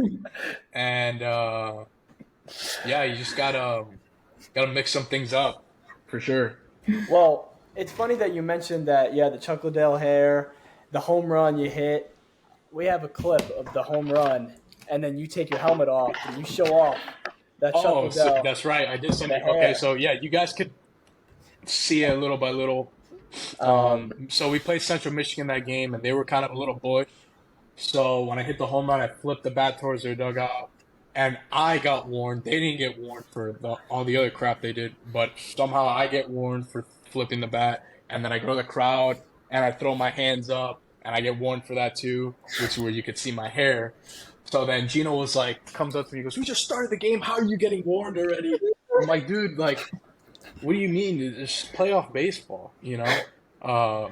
But yeah, you could roll the clip. Uh, Let's see. Let's see if you can. You guys see See this? the hair. It's loading up. All right. You see that?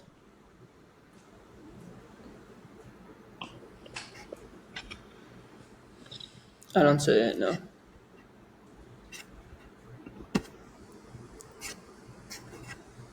Oh, let me see.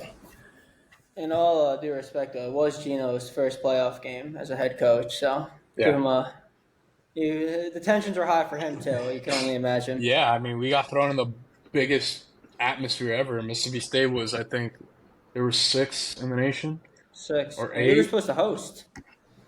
We were, and then we dropped to UNC in the ACC tournament, which kind of, you never want to leave it in the hands of the committee because that was our bubble game of hosting or not. And we were just, accepting of wherever we go. Honestly, we kind of knew we dropped the ball in hosting. It could still be actually, no, I don't think it was a possibility because we were really on the bubble. And then UNC ended up winning the tournament. So they were ranked 18 or 17. We were 16. And so obviously when they win, they're an automatic host and they, I'm sure, jumped up the rankings. So that was kind of out the window. And we were accepting of wherever we were going to be sent to.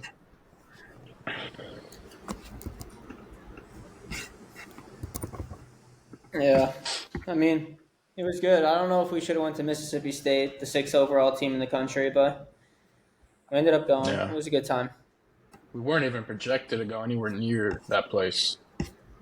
We had like 3 different projected places that we were going to go to, and Mississippi State was not even in the picture. So then when those 3 places, we were watching the selection show, and then the 3 places that we thought we were going to go into, we didn't go in. It was kind of, everybody was a little tightened up. It was like, you start thinking about the year before. Although we were in a position to make it, but it was just odd that the last regional site I think it was the second to last one. Mississippi State was the second to last hosting site that they announced. Thoughts are flowing and through people's heads. It was in the back of everyone's mind. Yeah. It was like, are we not It making was on the back of my head. It's like, dude, we were ranked 16 the week before the selection show. There's no way we could possibly be out of the top 64. There's no way. But yeah, we go to Mississippi State and we were so close to getting out of there. Slade pitched a heck of a game. He did. He really did. And then, had we won that game, we would either had McMahon or McKendry on Monday, which they were almost unhittable at that point. They were our 2 best pitchers, and I really had a lot of confidence. Had we stretched it to game 2, Mississippi State, we would have won that regional and go on to Stanford. But Tried the Stanford regional. Didn't go away. Did you end up getting it, Chris? Yeah, I don't know if you're able to see this. That's it. Try it. I have it up. You can't see it. Oh, no, I can't see. Okay. Yeah, no, I mean, give me a second. I'll be able to pull it up. I mean, so who you guys in that regional was what? You, Central Michigan. It was us, Central Michigan, Southern University. and of course Mississippi State. Yeah, that was the same, as we, with Terrell's podcast. He was talking about Jake Magnum Oh yeah, being animated, I pumping up the remember that like crowd. What's your yesterday. thoughts on that? I remember that like yesterday. I remember uh, getting ready. Gino's moving us. You got to look in. In an environment like that, you're not going to hear him move you around. So you have to look in. Gino's moving us in, or like setting us up for Mangum. I remember it was in and over, left side. Remember like yesterday, playing him in and over. Then he's trying to move Lala over, and Lala's just kind of caught up with the atmosphere. And I'm trying to yell at Lala, like, dude, I'm yelling at the top of my lungs to have him look in, or I'm moving him over. And that's when Mangum's throwing up his hands, and the floor is literally shaking. The ground is shaking. It is loud, and I can't even hear myself yell at Lala. So I'm just, at this point, I just hope to God Lala's in a position that he's in, because this kid hits. So hopefully he's in line to wherever this kid hits the ball, get him out. But the coolest thing, honestly, about Mississippi State that I will say, more than the fans, more than the atmosphere, was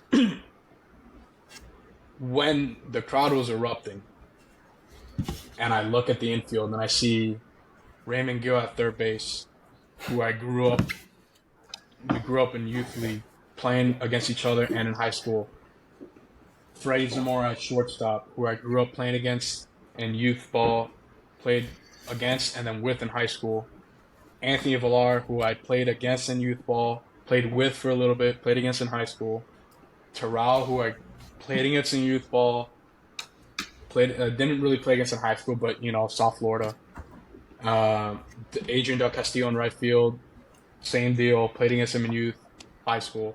So cool, the kids that I played with growing up or against from like 10 years old through high school, now to play college together and to come together and play in an environment like that was the coolest thing. I don't know if they thought about it like that. The coolest thing is from Little League to high school all together, and now we're here trying to, playing to go to College World Series. It was awesome. That's something I thought about in the moment too. Looking around, I'm like, man, all these guys, we played with each other, and now we're here. It's the coolest thing, it really is. And that's what's unique about Miami, is I think Miami's like the only place where you have kids that have grown up with each other and now go play with against each other. Instead of beating up on each other, we join up and we start beating up on other people. That's what's unique about Miami, is the bond, the kids that you played with, grown up with, and now you're on the same team together.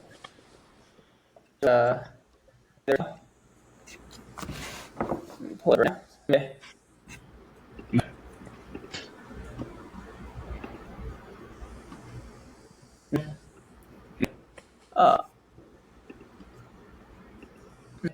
Yeah. Yep. All right. Hold on.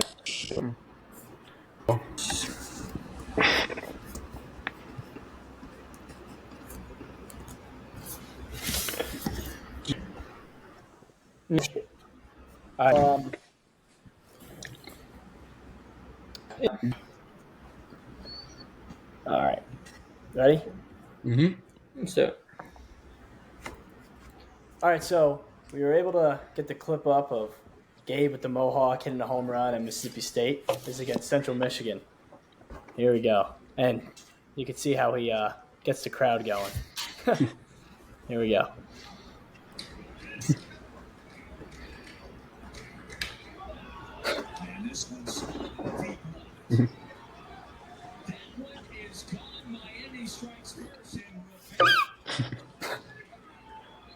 The strongest hitters in college baseball, 5'11", 220 pounds. See if you can see the hair. There it is. There it is. Nice, man. I mean, There that we ball's go. launched. Oh, look at Yeah. that flip, too. Yeah, that's I guess what pissed him off out of all the other things that team did. I bet at that time Gino loved the mohawk though. You hitting the home Probably run, I did. think he was all for the mohawk. Yeah. Yeah. I hope. I mean, that's a big bomb in the regional. Oh, huge. But it was awesome. Yeah, it was such a great atmosphere. It really was. Speaking about you as a person with the mohawk and then the bat flip, there's one story that you have to tell us. I've been waiting. I've told Chris this story, but we want to hear it from you. Mhm. I don't know. I forgot what year it was, and I even forget what game it was. But no one knew this. I think only GM knew it. When you put the mascot on, Gabe Rivera becomes the There we go. mascot. We need this story. I remember that like yesterday. So, week before, I get a concussion at Wake Forest, running back in a ball. It's got a very odd slope, very stupid slope, and as a warning track, which is a hazard. Running back in a ball, and I stumble over the platform, and I whiplash my head against the wall. So I'm out with a concussion, and then I have to do the strict thing, like 7-day concussion protocol testing, however it is, and you have and by rule 7 straight days. Can't miss a day. So if you feel great on the 6th day, it doesn't matter. You're still off on the 7th. So 7th day comes around and it rolls into our last home series of Duke against Duke at home. And it was already the 7th day. I'm thinking, okay, it's the 7th day. I can be clear to play. You know, it's a Sunday game. And our trainer, for precautionary reasons, just didn't want to test anything because we have ACC tournament coming up and postseason. So I get it, but at the same time, so sick and tired of going through that thing. And the worst thing for me is when I get bored and I start getting ideas. Chris McMahon always said that. Like the worst thing Gabe could ever do is be bored, because then he'll start getting ideas. So this was a situation where this happens, and I'm in the dugout, scorching hot on a Sunday. We're beating Duke. We're about to sweep them. This is about in the 7th inning. So then I'm just like looking out in the crowd, and I see the mascot. And of course, the light bulb goes off in my head. So I turn to Evan McKendry, and I'm like, Evan, what would you do if I put on the mascot? And he's like, there's no way you're going to do that. Okay. I go to Tyler Page. I go, Tyler, what would you do if I could do the mascot? He's like, there's no way you do that. Okay. And then I asked the third one. I can't even remember. So then I go, I'm going to do it. I go to Evan, and I'm like, Evan, if you see a mascot put up 305, that means I'm in it. He's like, yeah, okay, whatever. He's doing the chart. Okay, whatever. Don't put it past me. So at the time, GM's locker it had like a flood. Remember, it's a terrible rainstorm? Yes. So he had to use our locker as the office. It's a perfect excuse for me. Like, oh, since I can't use the bathroom in the back room in GM's office, I'll just go to the locker. And then I go in the locker, and then the mascot's in there, and he's changing out of it. And I go, dude, how much do I have to pay you to just put on the costume for an inning? He's like, you can do it for free. Like, I don't even care. So I'm putting on the mascot, right? And all I hear is, don't do it, Gabe.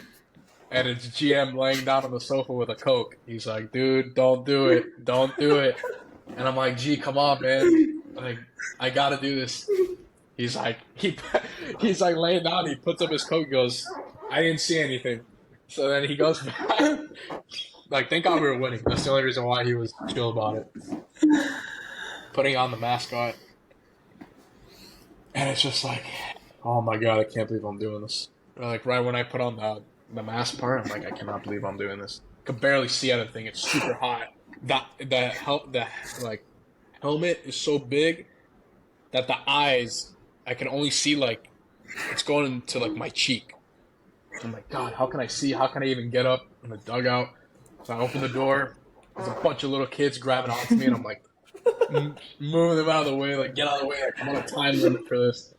I get up, climb up on the dugout, and it was like, oh my God. And there's no turning back. I cannot undo this. So I'm going to have to live it up. I am on top of the dugout, and I'm just looking at the crowd, and in the seventh inning, there's a ritual dance that the mascot does. It's called the Apache. So it's an Apache dance. Yeah. You come out on the screen. It's a certain dance. I didn't do the dance. I just did whatever the heck I wanted to do. So the camera turns to me now. Seventh inning stretch, and before the camera turned on me, I did 305 to Evan. Pretty soon, everybody, the whole players, not coaches, start looking up towards the mascot, like above the dugout. They're not even paying attention to the new pitcher. I remember that. They weren't even paying attention. I was so focused on you. Yeah, nobody was timing up the pitcher. Everybody was looking up. I'm there, and then the guys in the suite are like, "Oh, let's go, man! Dance, do the Apache." I started doing push-ups. I started doing the worm. I started doing some other stupid dance move. And the crowd was like, "Oh man, he's not doing the dance. Like this is so much better." Like the people in the suite, all the players are laughing. Nobody knows at the end of the day that that's me. And all of a sudden, as I'm dancing, I'm having a great time. It's about to end. All I hear is Lopes, our hitting coach, start yelling. He's like, "Why the hell are you guys looking at the mascot? You guys never pay attention to him. Why the hell are you guys looking at the mascot?" Getting pissed at the hitters for not timing and watching the mascot instead. And now, when he said that, I'm like, "Oh boy, I better get down right now." I jump down. I sprint to the locker room. Throw it off. I go, "Dude, I'm sorry. I don't have time to organize this. I have to go." Running. I get a bottle of water, act like I went to the locker to go fill up my bottle of water. Then I'm walking back into the dugout. Tyler Page grabs me before I walk into the dugout and pulls off a piece of orange cotton, which is like from the mascot. I'm like, oh my God, dude, this guy just saved me from being exposed. Takes off like the orange cotton. And they found out at a team dinner during the ATC tournament. At that point, they couldn't do anything about it. And we were winning. So it was all fun. Well, We have proof if no one believes it. If you don't believe that, we have proof of the That's mascot. like the all-time It's hard for people to believe. story. I mean, that's just like hard to think. I mean, you Nobody see the believes mascot it. at every game, and they're dancing, doing and then one of the players in the mascot. I mean, I don't think that anyone has ever done that. I mean, think people on the outside don't believe it, but as far as my teammates, they would have not questioned it. They would have gone ahead and already believed it. I will never forget that. I mean, all of us were just like all the this, time. I cannot believe staring it. at you on top of the dugout. And I would ask. I was gonna do it regardless, but I would ask just to see how people, like just for them to tell me I couldn't do it, or just that they thought it was crazy. It's like, oh, you think it's crazy I can't do it? Well, I'm gonna do it anyways, and you're gonna watch. Well, here is Gabe Rivera putting on the mascot right here. Video credits to Evan McKendry.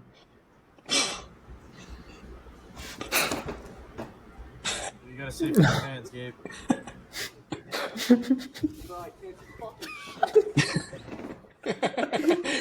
I really couldn't see anything, dude.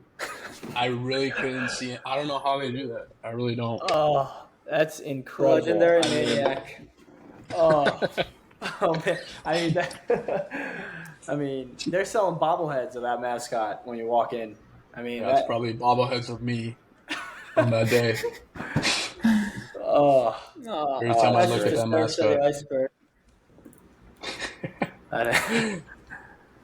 oh man. A lot of things happen in that locker room. Some we could share, A lot of and things. most of them we could not share. So I don't That's know why if you I know say- this story, Chris. There's a teammate Chris played with at Virginia Tech this year, Arguelles. Was it Arguelles, Gabe? Have you heard about it? Yeah, it was our great. Have you heard about this story, Chris? No, I never heard about this. Yeah, no, I played with him this year on the team. So Buckle up. Not This is a good nervous. one. So it was during the COVID year. So we had to separate the lockers. Those veterans got the main locker, and upstairs where the meeting room is, they put in like the PE metal, type of lockers, portable ones. Mm-hmm. And they had to spread them out. Those are like the rookies up there. So then, before practice, I think we were in a rain delay. Arguelles was still in class. And I go up and it's like, oh, let's just go mess with Arguelles. I forgot who I was with. I really forgot who I was with. But I was with somebody else. And at first, they were like, oh, let's hide his clothes and put him in another locker. And I'm like, no. I'm going to mess with Arguelles. One, because I've known him forever. We went to high school together. So I'm going to pull the ultimate prank on him. Because I know how he is. He's going to freak out about it. So at first, I take his clothes and I put it in somebody else's locker. I hide it. Then I grab the metal locker, pick it up, and walk it towards like an old video room that we had in that building. And I shoved it in there and I closed the door. Didn't have it, like his locker was not there. So I'm there and I'm thinking, look, by the time he gets here, obviously he's gonna, or somebody's gonna say, hey, your locker's in the room next door. It's literally in the room next door. And It was they're like a just gonna closet. grab It it sounded and, like a closet. yeah. And I thought he was gonna go and grab it and not make a big deal about it. And we're about to start practice. And before our coach even goes over the practice, GM, again, our equipment manager, steps up, because we'll meet on the mound. Steps up in the mound, he goes, guys, I've been doing this for 22 years. And today, I've heard something that I've never heard of in my life. Arguelles came out of class and said his locker's missing. And I go to ask Sparber, and I ask Sparber, where's Arguelles' locker? And Sparber tells me his locker's not there. He goes, guys, I've never heard of anything in my life. Whoever has Arguelles' locker, please give it back. Like, yeah, dude, like if we're just like holding on to his locker, and we could just give it back. So then I go to Arguelles. And I'm like, dude, I can't say the word. I go, why did you snitch? He goes, what are you talking about? I go, it was me, you idiot. Like, I was the one that put, he goes, oh, it was you? I'm like, dude, that's not the point. Like, why did you have to, like, run and tell him? Like, you couldn't find the room next door. It was in the room next door. And he's like, no, I didn't. I just reported that my locker was missing. Or Sparks said that the locker was missing. My God, man. But it was so funny. Just, like, it was so random. Because this GM, before the team meeting, and Gino was like, gave the weirdest look. He goes, who in the world is going to move a locker? He goes, who is hiding lockers? I remember GM coming up to me and he was like, Sparbs, I got to talk to you for a minute. And I was like, all right. So he's like, come to my office. So I'd go to GM's office and he'd be like, you know anything about Arguelles' locker? And I would always be like, oh, I have no idea. I don't know. It's not there. I don't know what you want me to tell you. He's like, what do you mean it's not there? I'm like, his locker isn't there. Like, I don't know. he's like, oh. Oh, that's great. Did he suspect that it was me? Did he mention it, or he actually had no idea? I don't know. I would just, whenever he would ask me questions, I would just go in there and I'd just be like, he knew I wouldn't give him an answer. I would just like kind of like push it off to something else, and I'd be like, I don't know, GM. Like, I can't tell you. He's like, well, who was it? I was like, I don't know. I don't think I was that. That's funny because I played with Arguelles this year at Virginia Tech, and he would like freak out about things like that. Like if he was missing something. So you can imagine his whole locker's missing before practice when he just gets back after class. And you can only imagine how that guy would. Oh, he's probably a mess. Oh, it's great. Oh. But Wow. yeah, stories like that what made you? helps it go by. Yeah, I mean, Oh, what yeah. made you just like? I'm just gonna take the locker. I know you want to a big prank, but just taking the locker and put it in the closet. I mean, Impulse. I mean, Yeah. that's as impulse as it gets. Just, I prank a lot, probably more than anybody in this world, and it's like once I get an idea to do something, and I will say a lot of my pranks are creative. It's not basic generic pranks. Well, I tend to cross the line a lot with pranks because I go very into detail with a lot of the stuff I do. that is true because before I even met you, you pranked me, calling as a major league scout when I was in high school. Oh, about that. About that. We had, I don't know if you remember this, Sparks. Our junior year, we had a banquet, and FP Santangelo, who was a baseball I alumni, do remember this. was saying a speech, right? And I was notorious for calling my teammates and their friends that I was a scout and asking them like really dumb questions, like as a prank. And I think Gino was aware of it, and Gino got pissed about it. He was just like, come on, man, like, don't do anything like that. So it was like a common prank that I would do. Just when rookies will come in, I would prank them as a scout, and almost like initiation. So then we have this guy, F.P. Santangelo, who's a baseball alumni in Miami, who was our guest speaker at the banquet. And we're all there, right? Like everybody's just there. And he's saying, yeah, I miss my days here in Miami. All the College World Series runs. He goes, I even remember there was we used to do a funny little prank where I called.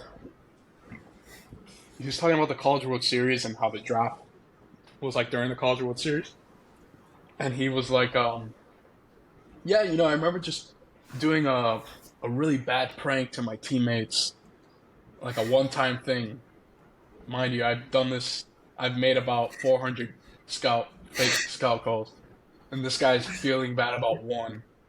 He goes, yeah, I made this one bad prank call, and I acted like a major league scout, and all the players looked at me, like turned around and looked at me, and I was just like, and my mom turns to me, she's like, why are they looking at you for this? I'm like, I don't know why they're looking at me.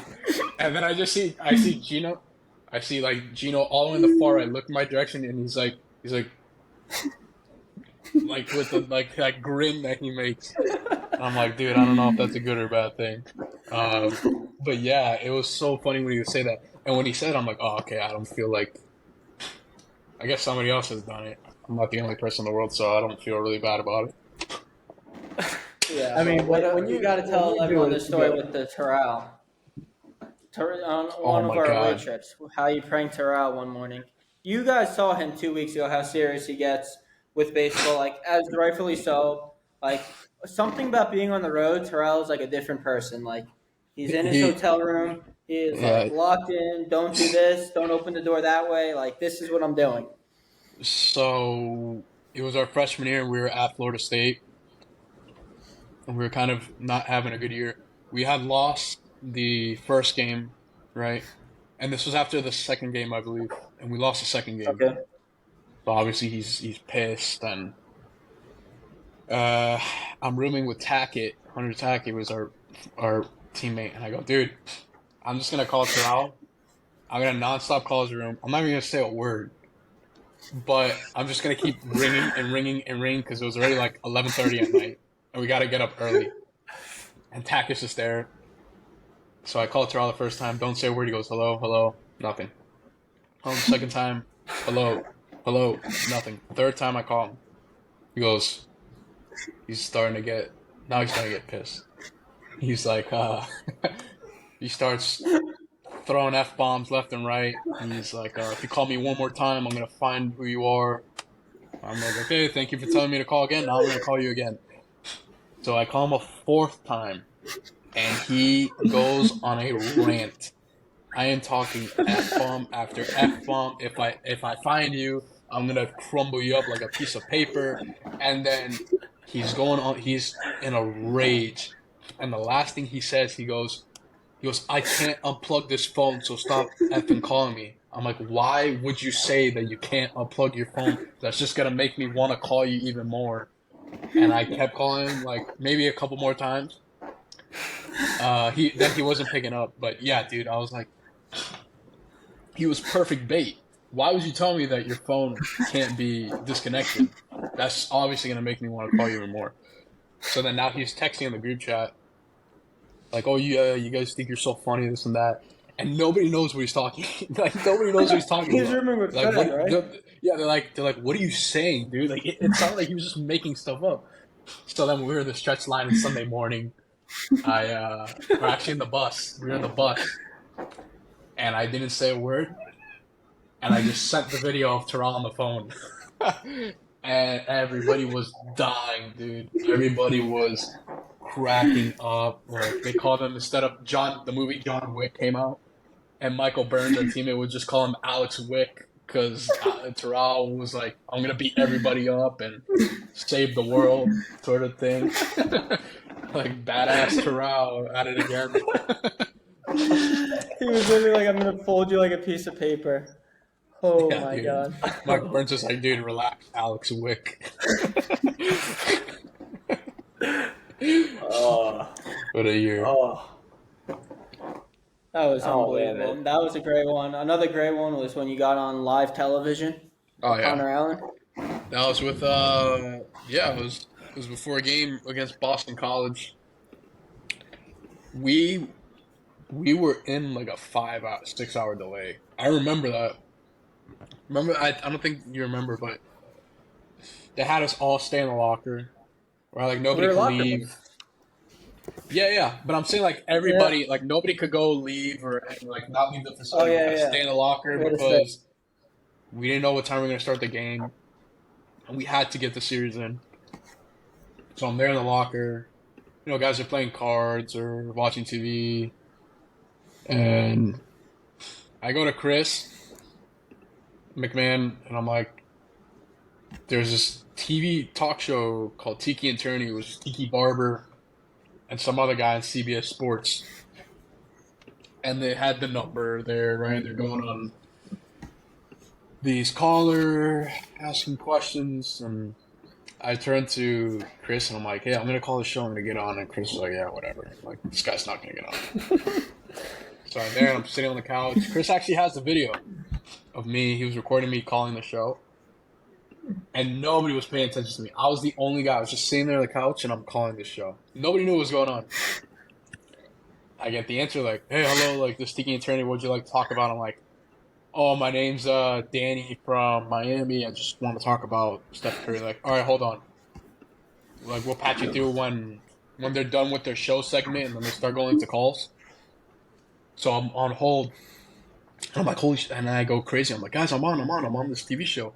Everybody stops what they're doing and they start corralling towards the TV. Then Connor Allen's like, "Oh, dude, if I call, they'll answer." Then Connor Allen calls. And they answer him, and Connor says, like, "Yeah, you know, I want to talk about basketball." So now Connor and I are on hold, waiting to get on the show. Everybody is corralled against the TV. So first, Connor gets on. Connor goes, "Yeah, you know, I think they should trade Steph Curry to the Bucks. I think the Golden State Warriors are like on the decline." And the people on the TV are like, "Whoa, like what are you talking about? Like what do you mean you got to trade Steph Curry?" It was like a super outlandish comment. And then they hang up on him like, "Yeah, what a terrible caller." Then to only answer my call, now I answer the call, and you're like, "Oh, Danny from Miami. Danny, what do you want to talk about?" I'm like, "Look, I think LeBron's overrated, and to be honest with you, I think LeBron's part of the Illuminati." And then right there, they just shut me off, and they're like, and the guy gets pissed. He goes, "What are people drinking today?" He's like, "Why are there people out there that are trying to ruin and sabotage the show?" And we were cracking. It was the funniest thing. Man, I should have sent you a clip of that. I don't think I did. I have a video of Did you I? I think calling we in. have it. I think we have it. Yeah. Yeah. Dude, Oh my when I God, tell that's you, funny. the moment I said I'm on the show, everybody stopped what they were doing to corral against the TV. I mean, we're having guys from Next Door Treatment stop what they're doing to come over to the TV. It was so funny. It was so funny. Oh, you guys see this? Yeah. Yeah, let's say it. Let's see. so funny. And McMahon just hitting the locker, just cracking up.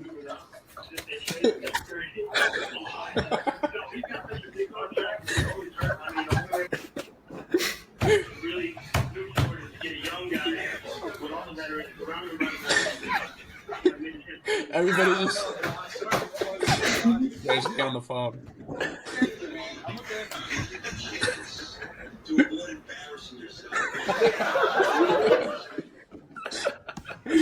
Dude, that was so funny. Man. Oh my god. That was so funny. Good times, man. That's what I miss about Dude. the locker. Is doing stuff like that. More than playing, it's just Endless stories. like screwing around with your in the locker and outside the field. So those are all times that I mean, that's what you remember most. I mean, honestly, I bet Joe can agree with this. You know, with my baseball experience, yeah, like on the field is whatever, but you remember the moments you spend with your team and the guys on your team, and Yeah. those are the things that you take with you more than even what you're doing on the field. You know, so that's why college baseball is absolutely. it's awesome to go to college baseball because you're not going to get that anywhere else. You're not going to get that in pro ball. You're not going to get that. You know, even in high school, you have your buddies, but like college baseball, really, that's when you get college close to baseball guys. is different. Yeah. You're with these guys more than your own family. Mm-hmm. You know, you're with them. 15, Yeah, you could 16 say the hours a same. day.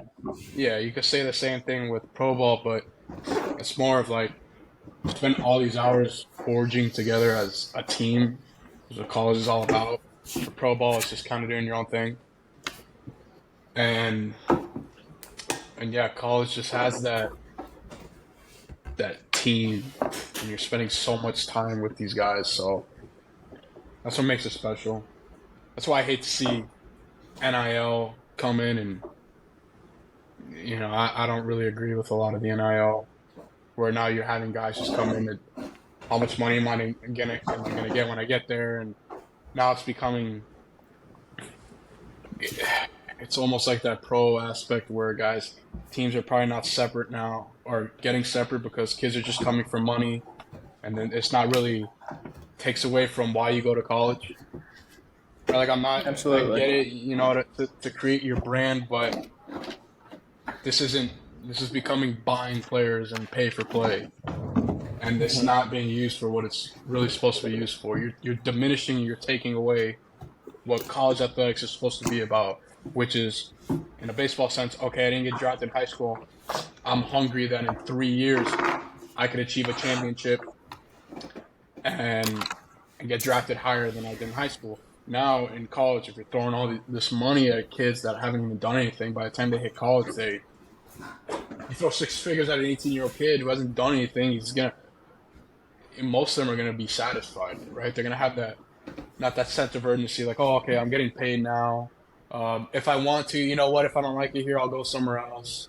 See what they'll give me money there. It's like it's not even focused on, like, you know, it's just not a good atmosphere at all. I don't like it at all. To be honest with you, and I'll take it to the grave. If I was at Miami and I had the opportunity if a school was saying, hey, yeah, we'll give you $100,000 NIL, I would not. There's a meaning behind commitment and loyalty, you know? This is a day and age where kids are non-committal. Kids aren't willing to stick things out. And that's what I hate to see in college athletics. It's really, really killing the game. I hope in the near future there's rules and regulations on all this. But from my memories in college, it was team. It was being hungry to put myself in a better position in the draft, right? It was, you know, nothing was handed to us. We're at the field or we're doing something from like 5 a.m. to 9 o'clock at night. We're not getting paid to do that. It was just, it was honest and genuine determination to achieve what we wanted to. But now you're throwing bags of money at these kids, and by the time they get to campus, they're not as driven as they should. I don't know. That's the way I think about it. I think maybe some other people think about it that way. But I felt, you know, that needs to be said. Yeah, no, No, yeah, I definitely agree. I agree with that. I mean, you could see how when you guys are in college, the shift from you're a freshman in college, you're competing with the guys next to you, and then sophomore year comes, those are your like brothers basically. So you're not even Yeah. competing with them, and then junior year, senior year, that's when you're like, I want to win, I want to win. Now it's like Yeah, we've stuck it out with each selfish now. other. It's Of like course. my freshman class, we didn't make the tournament. My junior year, we were the number one team in the nation. Like we went through so much, as in we weren't anything our freshman year. We got back on the map our sophomore year. Now we're one of the best our junior year. Mm-hmm. Right, so we went through so much, and if this was, I mean, I really can't speak for this era, but it's like, guys aren't happy. Oh yeah, I'll sign for NIL over here at the school. Or I'll go to this school, and they don't even. It's like there's no hunger to win. No. So a kid from Tennessee you go to can't Wake blame Forest.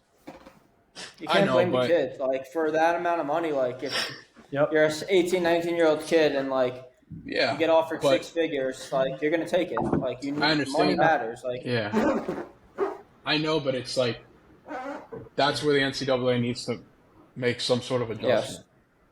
yes. Can't just you're almost like buying these players, and it's like you can't. 18-year-old kid that's not proven yet in college should not be getting thrown $100,000. You want to throw $100,000? Throw at a guy that's a junior that's projected to be a top, like a Dylan Cruz, right? Who's made his name and image and is what he is. You want to pay a guy that much? Great. But you want to pay a kid that's just coming in from high school, who hasn't played in the league, hasn't done anything yet, and you want to throw like a crazy amount of money at him? I don't agree with that. Well, I think, think you know, I mean, about these it. numbers are small compared to football. Yeah, Oh, yeah. I mean, think about it. Football, Guys like you, Terrell, Fed, going into your freshman year, if times were different, it would probably have been similar. And honestly, you guys probably wouldn't have been as close as you guys are now because of that. Yeah. Money would have been thrown at you guys, and maybe you guys wouldn't even have went to Miami at that point. So I agree with you in that sense, where it's like Yeah. kind of It's college. yeah. Yeah.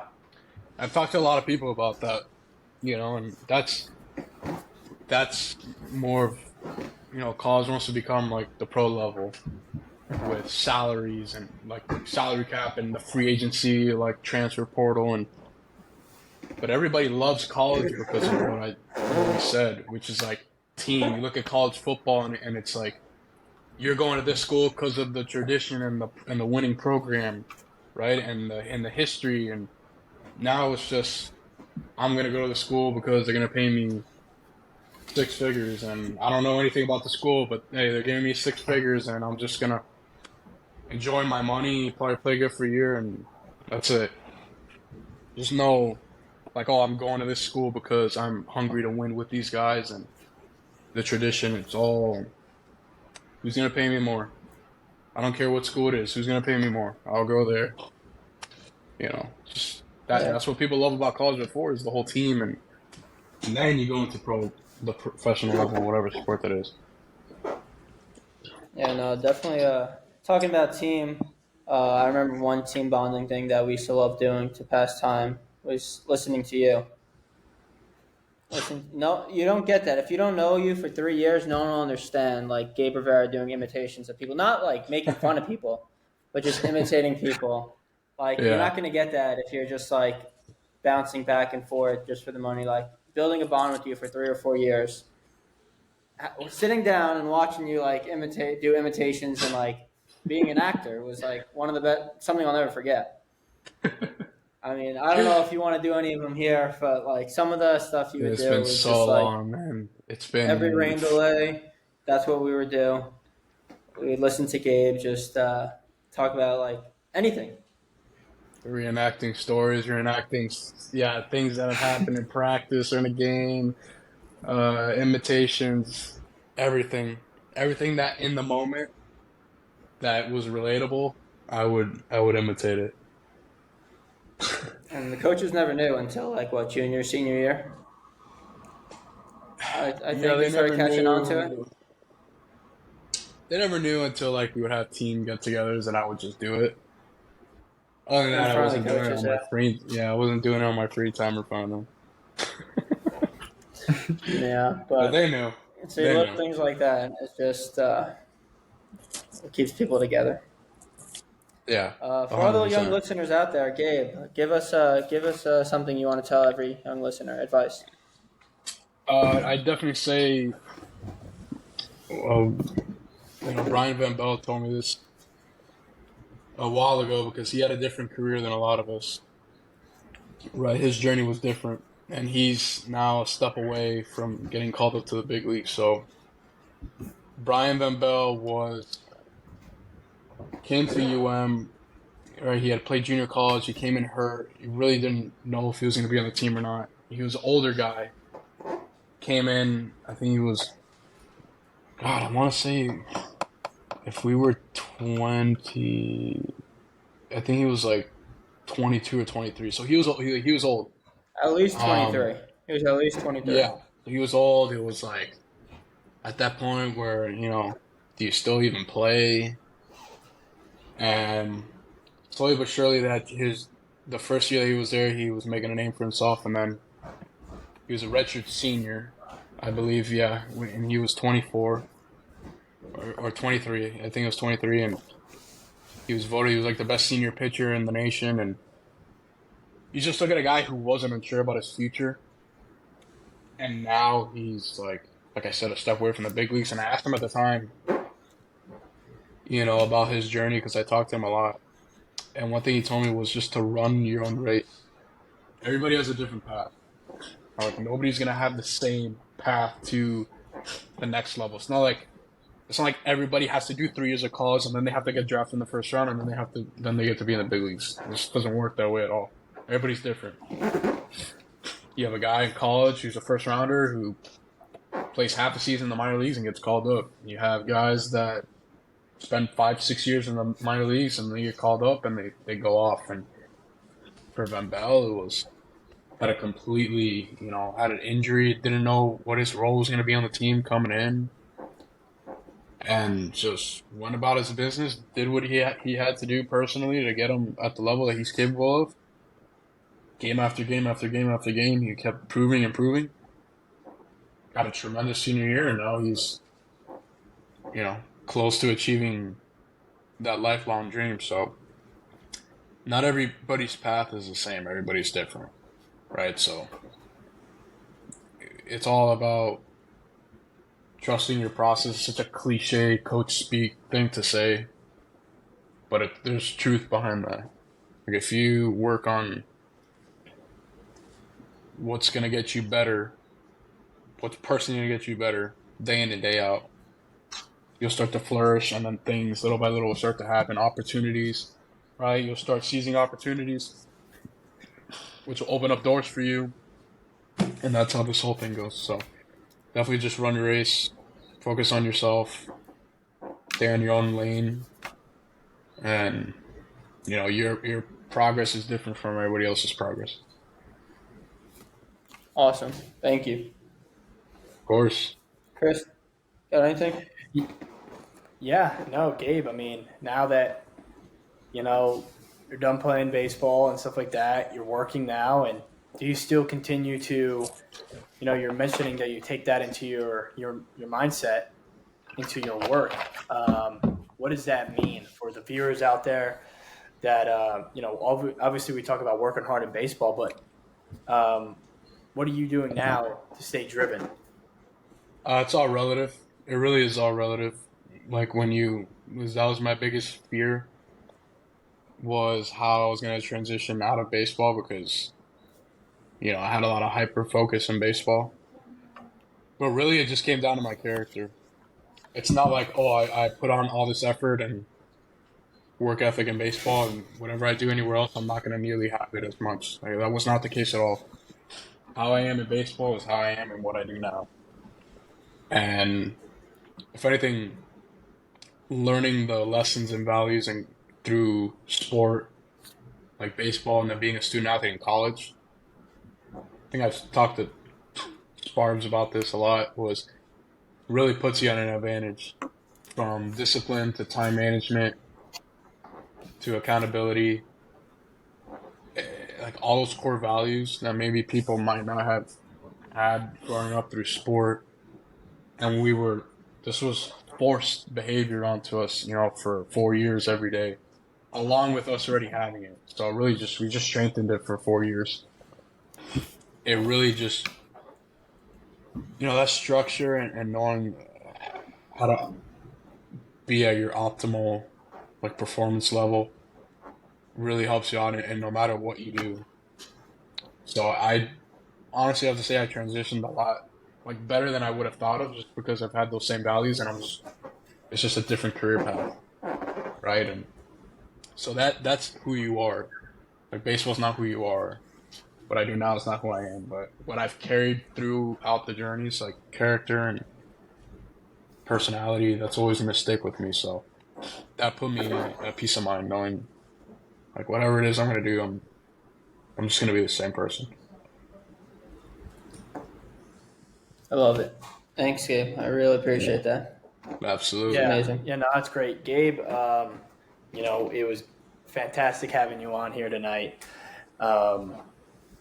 This was awesome. Had some good laughs, obviously some deep talks about your journey and your being so driven, like the type of guy you are. To share that with us and all the viewers, it was just incredible having you on.